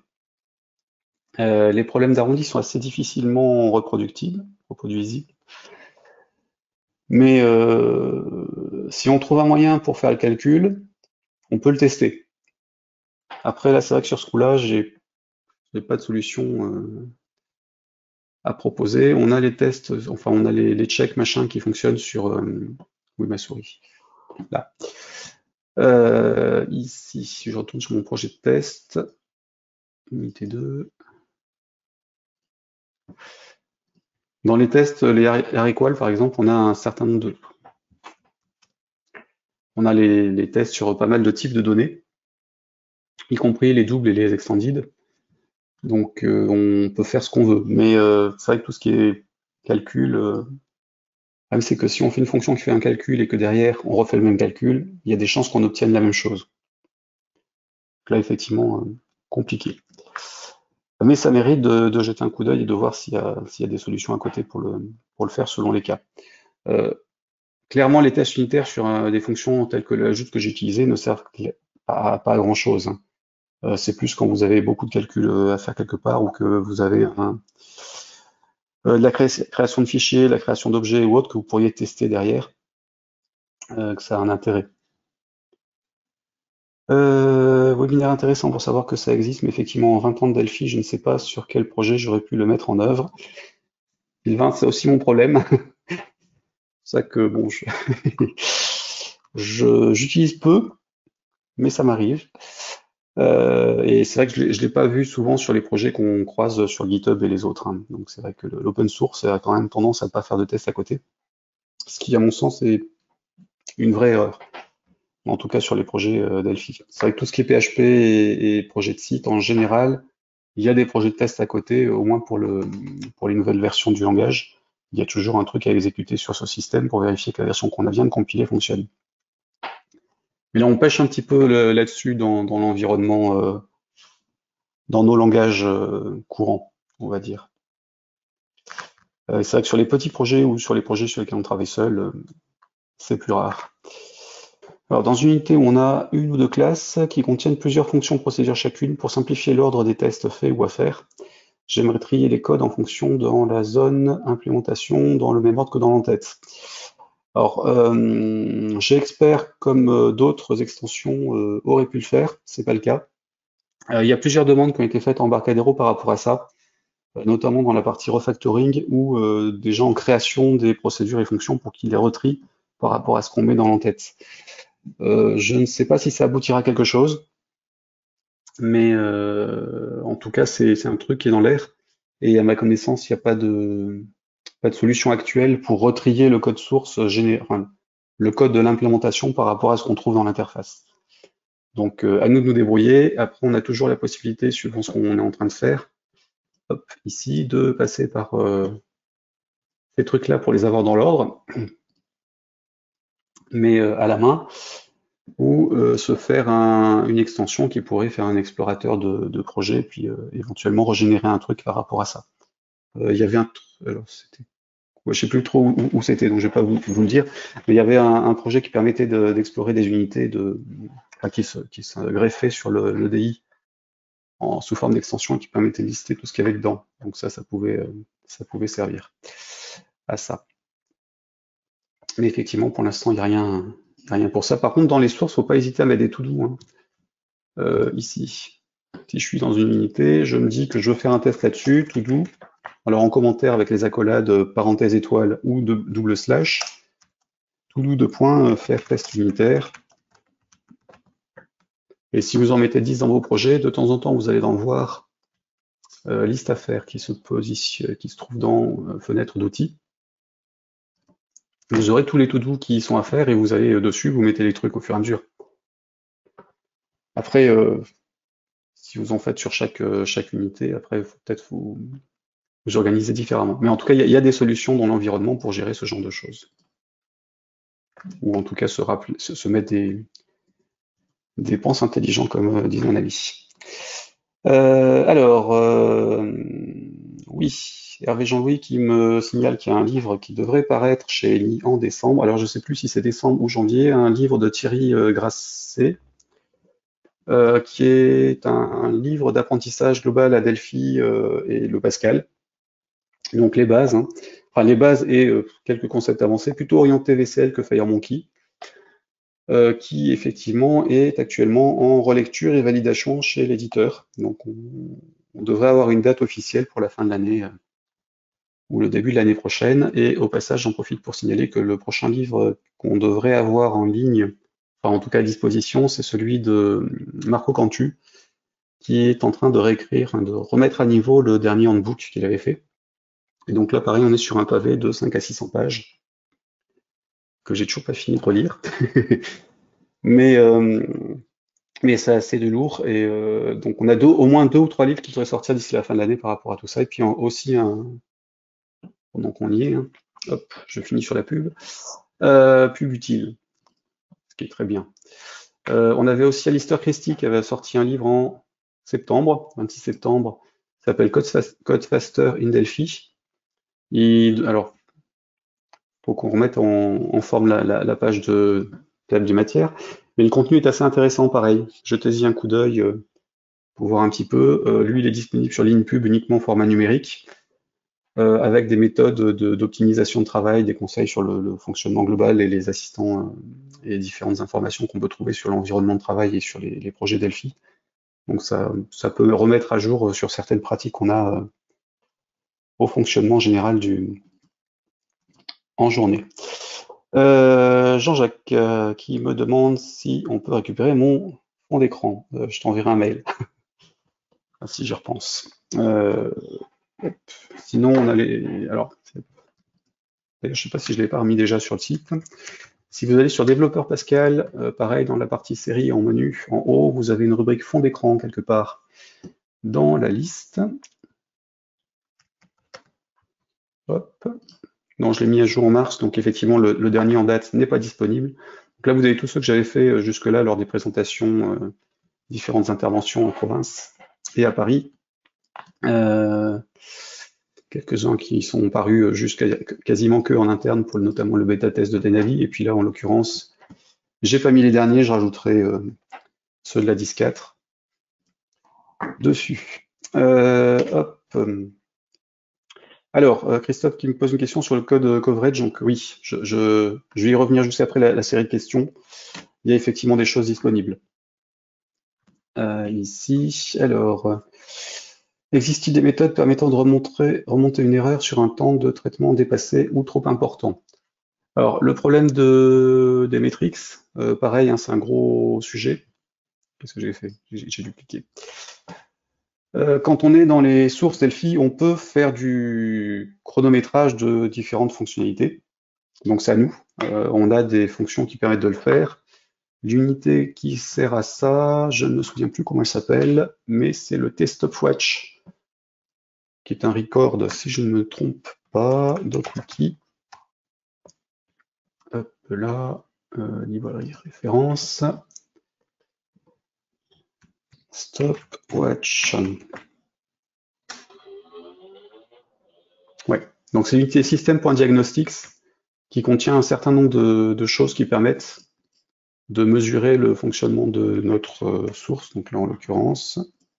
Ce truc-là permet de mesurer une partie du code, mais c'est nous qui déclenchons le chronomètre et qui l'arrêtons.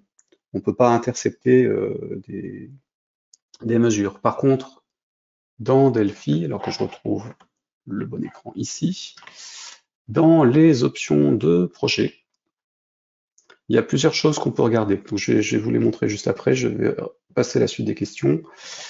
Concernant l'utilisation progressive des tests sur des projets existants, est-il possible d'utiliser progressivement sur un projet déjà existant?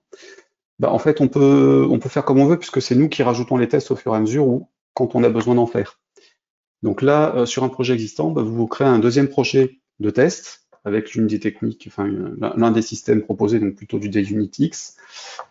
Vous rajoutez dessus bah, les tests des fonctions que vous avez créées en dernier ou de celles qui pourraient vous paraître sensibles. Et puis de temps en temps, vous en rajoutez dessus au fur et à mesure de ce que vous codez ou de ce que vous aviez codé ou que vous aimeriez vérifier. Pareil pour les asserts, si vous voulez en mettre dans vos sources, bah, vous n'êtes pas obligé de repasser partout en une fois. Mettez-en dans le code que vous commencez à créer là maintenant ou dans les choses que vous maintenez.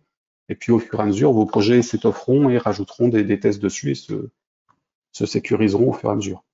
Vous n'êtes pas obligé de faire une passe complète dessus en une fois. Mais d'une manière générale, en fait, ça peut aussi être fait à l'occasion d'un refactoring de code ou de relecture de blocs de code ou de la réécriture d'une certaine partie qui est un peu ancienne, qui pourrait être optimisée, notamment récemment avec les utilisations des collections d'objets génériques. Ça peut vous permettre aussi de faire pas mal de choses, de l'utilisation de tâches, parallélisme et autres. Ça peut être une occasion pour refaire des parties de code. Puisque je parle de parallélisme, méfiez-vous, les trucs de tests unitaires ne sont pas multithread. Ils fonctionneront pas en multithread, donc ne vous attendez pas à les mettre dans des threads séparés, si vous les utilisez comme ça, à part les asserts, qui sont intégrés au langage. Tout ce qui est des units, des unitx, des unitem et autres outils ne fonctionne que dans le thread principal. Donc à vous de faire les t-force, enfin les t-thread.queue, synchronize ou force queue selon ce que vous voulez faire, si vous voulez les intégrer à des projets qui seraient multithread. Comme le dit Adrien, il n'y a plus qu'à. Et effectivement, ça peut être du gros boulot. Dans des Unitix, peut-on utiliser des DCU, des unités à tester plutôt que leur source? Alors oui, si on écrit le code nous-mêmes. Parce que des unit, pardon, je confonds avec des units. Dans des Unitix, c'est nous qui écrivons tout. Parce que lui, en fait, il nous génère une unité toute bête, qu'on peut créer nous-mêmes. Hein. Ici, on peut écrire ce qu'on veut, on peut faire les uses qu'on veut. Donc, si le projet se compile avec des DCU, vous pouvez utiliser les DCU, vous n'êtes pas obligé d'utiliser les sources, enfin, d'avoir accès aux sources. Le tout, c'est que le uses ici arrive à se compiler. Et après, à l'intérieur, ben, vous mettez les tests que vous voulez, de ce que vous voulez, comme vous le voulez. Là, on n'a aucune contrainte particulière. Et même chose, en fait, par défaut, il y a un setup et un teardown, donc une initialisation de la phase de test et une finalisation de la phase de test. Vous pouvez tout simplement écrire une procédure qui crée et détruit les objets dont vous avez besoin, qui fait les tests dont vous avez besoin, et ne pas passer par ce genre de choses. Ni passer par des test cases déclarés ici avec des paramètres. L'avantage de l'écriture avec les paramètres ici, c'est que vous pouvez en mettre 50 si vous voulez, sans avoir à réécrire le code. Le code, il est fait une fois et ça fonctionne tout seul. Enfin, tout seul. Ça doit fonctionner tout seul. Donc là, après, on est vraiment libre de faire ce qu'on veut. Est-ce qu'on peut utiliser des Unitix sur un projet de type DLL? Oui, il n'y a rien qui nous en empêche. De toute façon, si on a une DLL, il nous faut un fichier Pascal qui implémente, ou qui donne accès en tout cas aux fonctions de la DLL. Donc c'est ce fichier Pascal-là qu'on va tester, qu'on va compiler avec notre projet de test.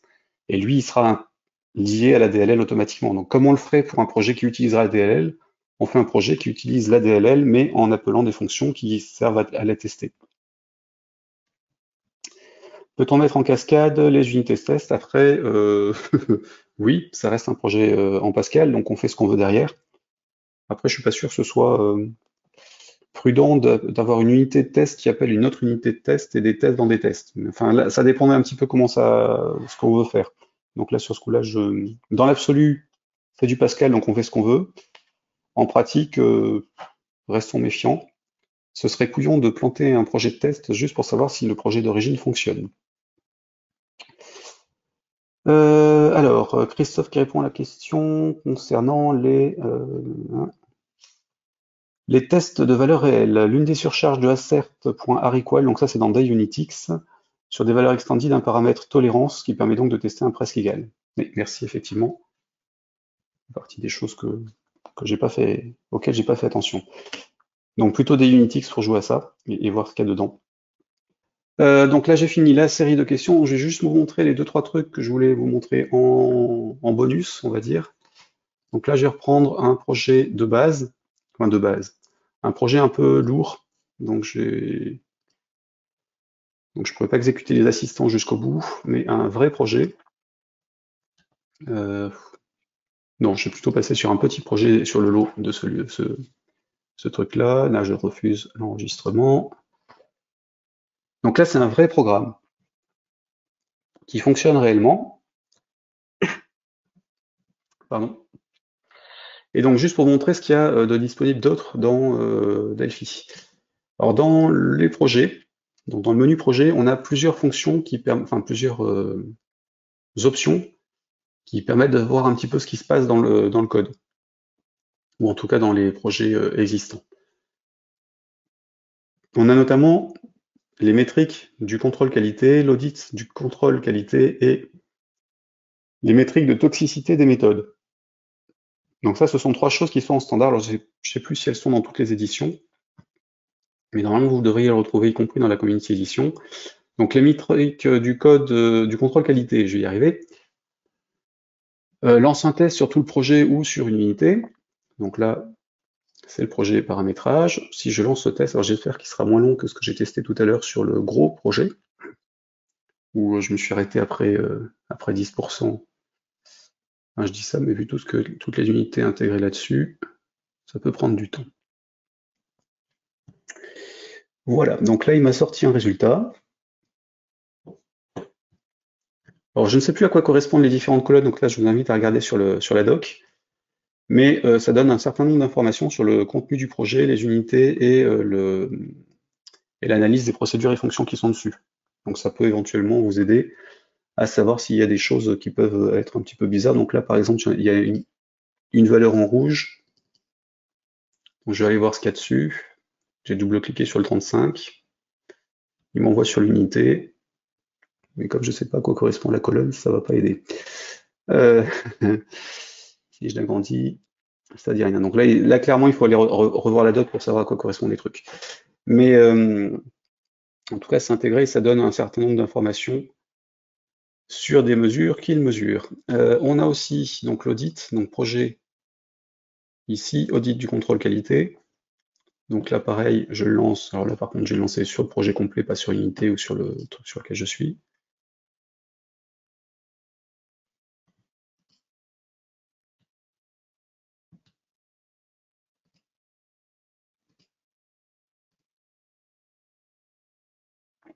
Il a fini le calcul.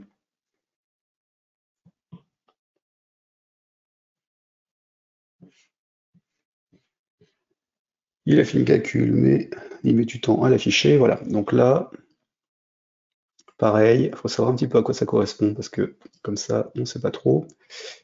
Donc là, il me trouve plein d'erreurs. Alors le projet fonctionne, hein, donc je pense que les erreurs n'en sont pas des vraies, mais après ça dépend ce qu'il a cherché comme information. Le comparaison produit toujours le même résultat. Donc là pareil, je sais pas où c'est. Is options autorisées.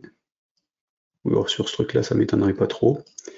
Ligne 280 du fichier en question. Qu'est-ce qu'on a en ligne 280 du fichier? Ici, if assign BD, DB. Oui, alors forcément, il n'y a pas de comparaison, donc ça risque de produire toujours la même chose. Donc là, ça vous donne un certain nombre d'informations sur le contenu des sources, éventuellement des conseils de réécriture. Donc ça, c'est l'audit ici. Donc l'audit, enfin les audits du contrôle qualité. On a enfin les métriques de toxicité des méthodes.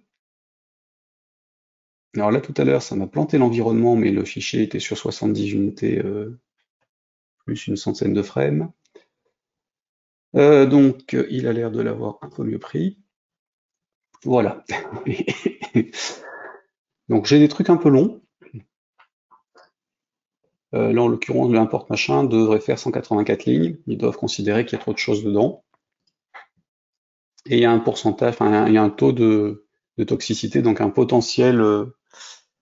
potentielle source d'anomalie en maintenance ou en développement du truc. Donc ça, c'est une première approche. Ça donne pas des valeurs par rapport à l'exécution. Le temps d'exécution, c'est toujours à nous de le calculer. Il y avait aussi des outils qui le faisaient, mais alors je sais plus de tête leur nom. De mémoire, dans les informations sur le truc, il y avait aussi des stats. Non, elles sont plus là. Ouais, je sais plus où elles sont passées, peu importe. Donc ça, on a ces trois trucs qui sont intégrés. Alors allez voir la doc et regardez à quoi ça correspond. Je pourrais éventuellement refaire une session là-dessus ou des vidéos là-dessus s'il y a de la demande. Mais il faudra que j'aille voir la doc aussi. On a des outils externes donc qui permettent d'avoir un certain nombre d'informations. Donc là, en l'occurrence, j'ai installé FixInsight de TMS Software qui est payant, fourni avec le TMS All Access ou de façon séparée. Et sur ce projet-là, si je le lance, il va me sortir un certain nombre de choses qu'il considère comme étant des avertissements ou des anomalies à corriger. Alors ça ne veut pas dire que le projet marche pas, hein, ce sont des conseils d'écriture du code, comme le reste. Donc là, par contre, je vais plutôt le copier dans le Notepad, enfin, dans Notepad++, puisque c'est plus pratique, il y en a un paquet. Donc là, sur ce projet-là, il y a des conventions d'écriture, où il considère que ce que j'ai écrit est trop, enfin, ce que j'ai écrit. Ce qui a été écrit sur ce projet-là est trop long, notamment sur TFRM accueil, export fichier Pascal Enum. Il y a 53 lignes dedans, 72 sur le deuxième.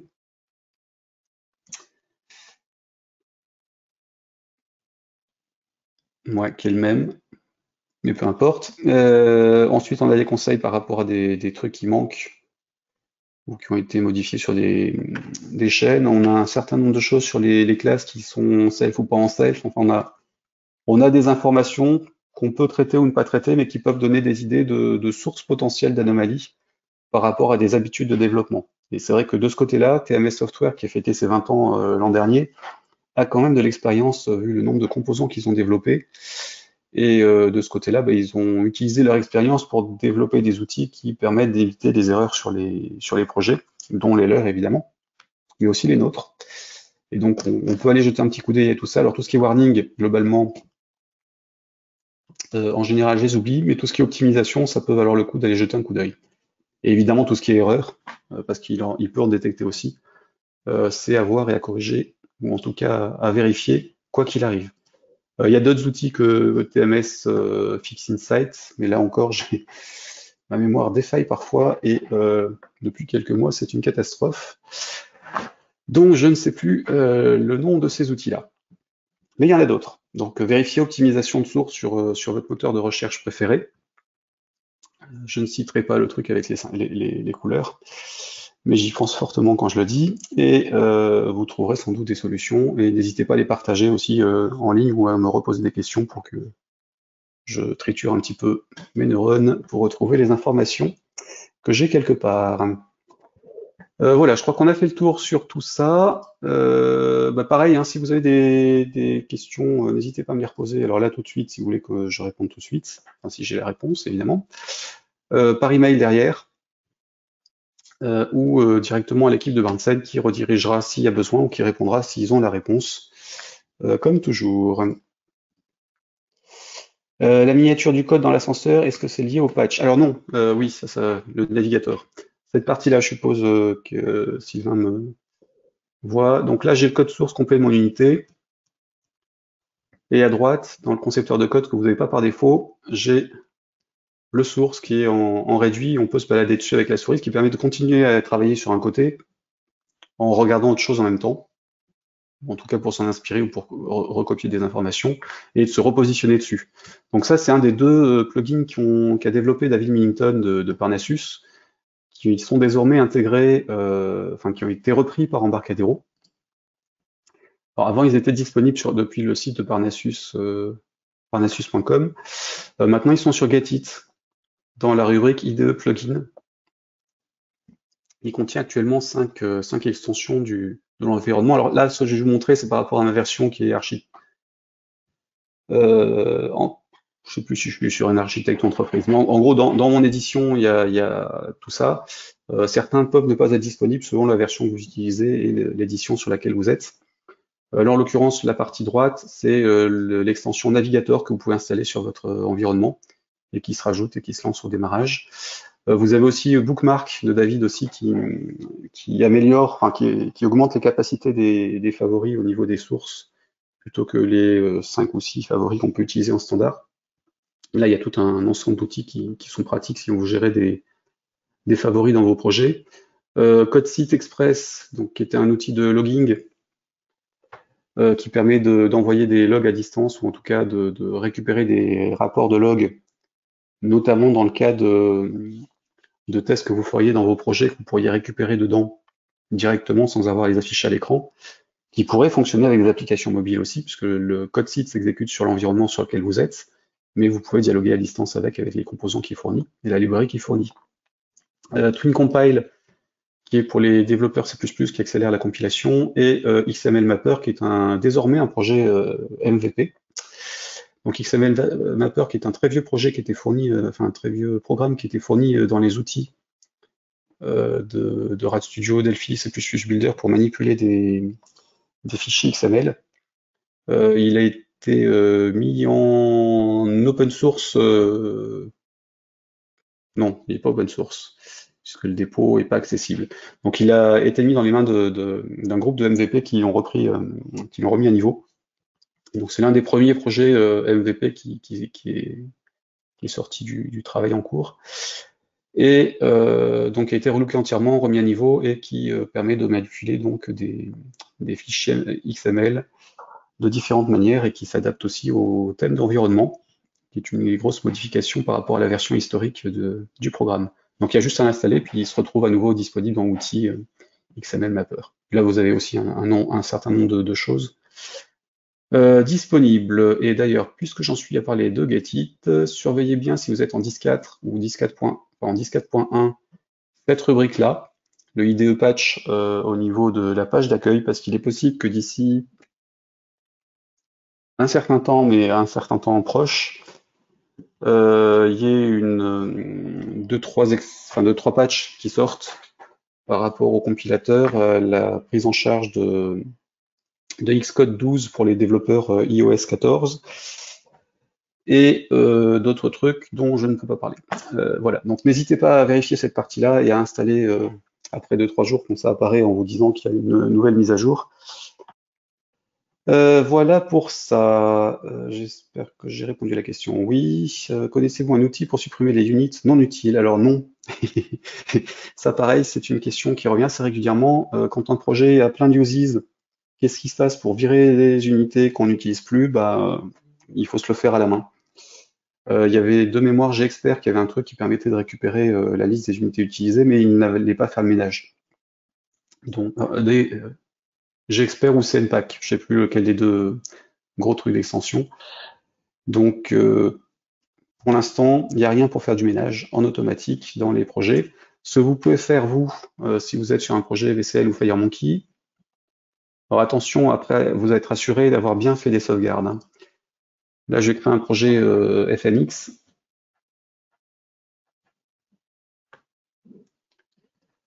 Mettons que je crée les composants dessus.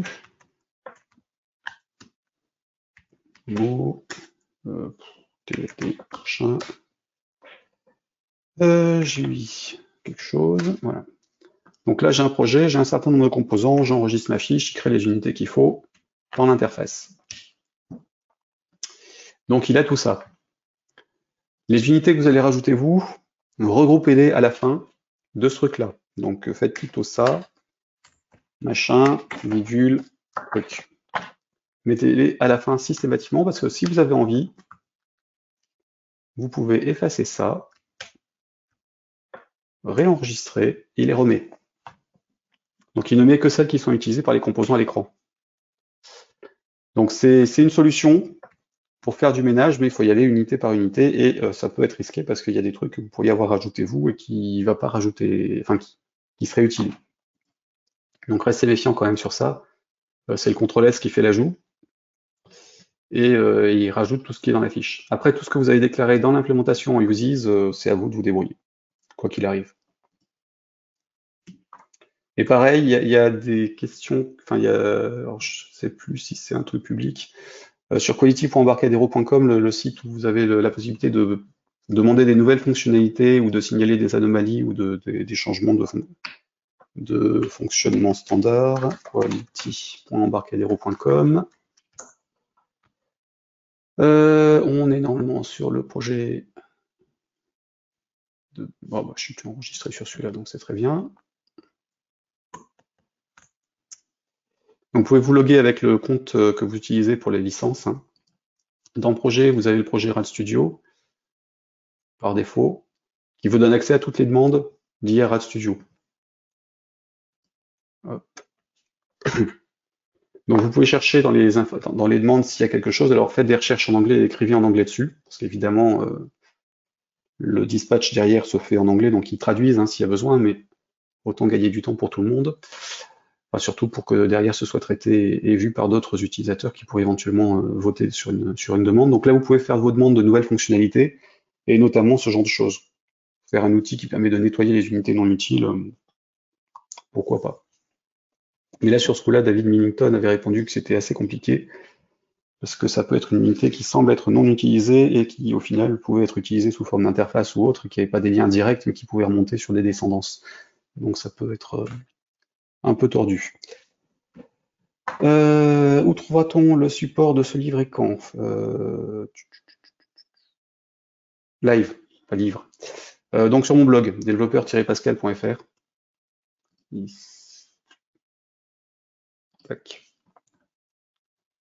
Ici. Soit dans la rubrique en bas, soit dans série webinaire.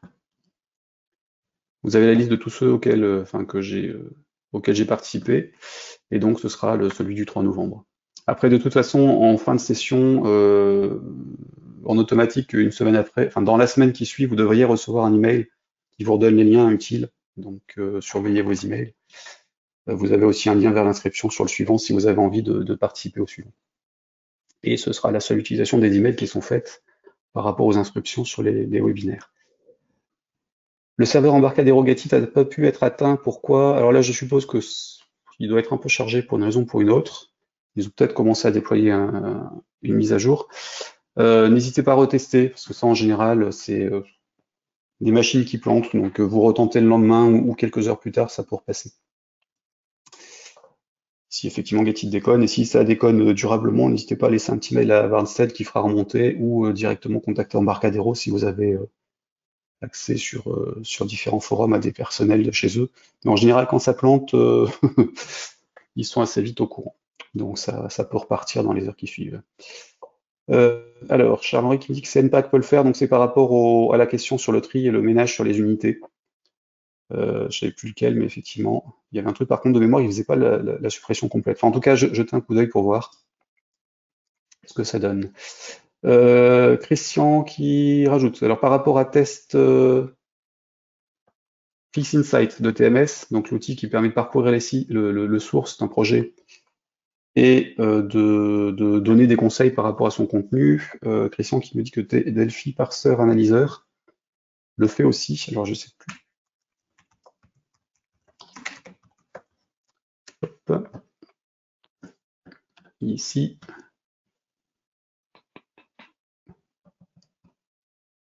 Si ça passe. Voilà. Donc Delphi Parseur qui fournit des outils pour faire des conversions de sources dans différentes versions. Si je ne me gourre pas, aussi des outils d'analyse de code. Ah, j'arrive plus à retrouver où c'est. Ça, tac, envoyer. Voilà. Je mettrai le lien aussi sur le site, enfin, sur le blog. Merci Christian. Serait-il possible de prévoir un webinaire sur les templates? Alors là, Deslam, faudrait m'en dire plus parce que template, c'est vague. Alors si c'est les templates, oui. Alors, où est Delphi? Ici. Si les templates sont les templates de code, donc genre le truc qui permet d'écrire ça, autant pour moi.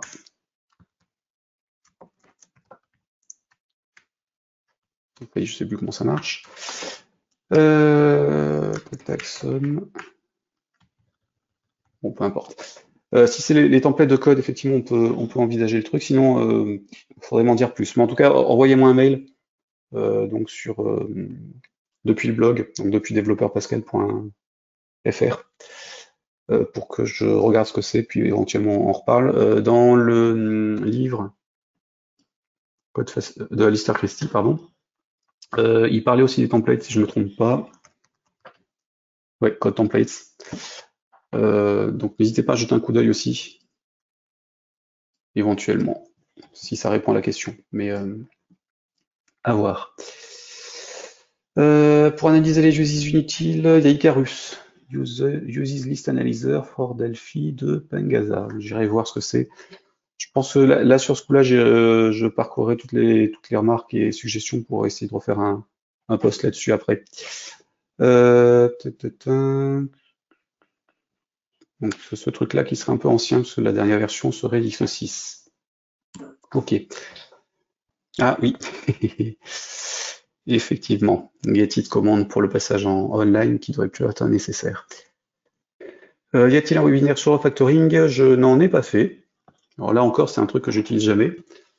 Mais même chose, ça fait partie des choses sur lesquelles on peut éventuellement, que je peux envisager de bosser pour regarder à quoi ça ressemble. Alors, il faudrait juste être un peu plus précis sur ce qu'on veut exactement, parce que refactoring, il y a plein d'outils dans Delphi, il y a plein de choses qu'on peut réécrire. Faut justement dire, enfin voir un petit peu, essayer de cibler, parce que sinon on va partir sur un truc de 2-3 jours et ça va être compliqué. Mais effectivement, envoyez-moi un mail pour qu'on en discute à l'occasion, pour que je vois ce que c'est. Ok. Alors pour Getit, juste un truc, parce que vous êtes plusieurs à me le signaler. Normalement, Getit CMD. Hop. Ah oui, je l'avais pas mis là-dessus. Tac. Donc, docwiki, embarcadero.com. Je vais sur Topics. Alors je sais plus s'ils l'ont laissé sur la version 10.4.1, what new machin, release note.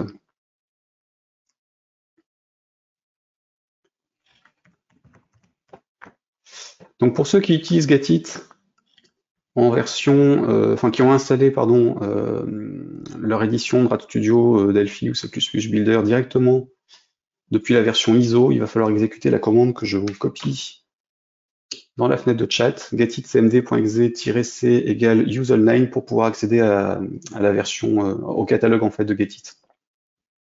Et donc si vous le retrouvez pas, vous l'avez dans la doc, dans DocWiki, sur les release notes, donc les informations post-distribution. Donc en gros, c'est les réponses aux questions qu'on leur pose après installation qui sont mises au fur et à mesure dessus. Et dans la partie anglaise, parce que je ne sais plus s'il avait remise aussi dans la version française du truc. Si, ils l'ont mis aussi dans la version française. Donc n'hésitez pas à regarder les release notes ou les notes de version qui sont sur le DocWiki si vous avez des questions. Et puis pareil, si vous avez des anomalies comme ça, n'hésitez pas à contacter Barnsen. Ils se feront un plaisir de vous répondre et de vous donner les informations, hein, ou en tout cas vous dire où chercher suivant ce que c'est, ou vous donner l'information directement. Sur ce, il n'y a pas d'autres remarques ou questions, donc on va en rester là. Je vous remercie d'avoir été assidu. Environ 150 personnes inscrites et un peu plus de la moitié qui sont venus et toujours là. Donc merci à tous et à toutes. Ou plutôt merci à toutes et à tous. Je vous souhaite une bonne fin de journée. On se retrouve normalement le 24, que je ne me trompe pas, novembre, sauf incident technique ou perte de voix entre-temps, pour parler de déploiement logiciel et de déploiement de mise à jour sur les différentes plateformes. Donc j'aborderai la question des magasins d'applications, de la distribution en direct et puis de la gestion de version qu'on peut gérer nous sous forme de mise à jour de code. Et un petit peu de sécurisation de tout ça. Sur ce, bonne fin de journée à tous et à toutes et à très bientôt. Au revoir.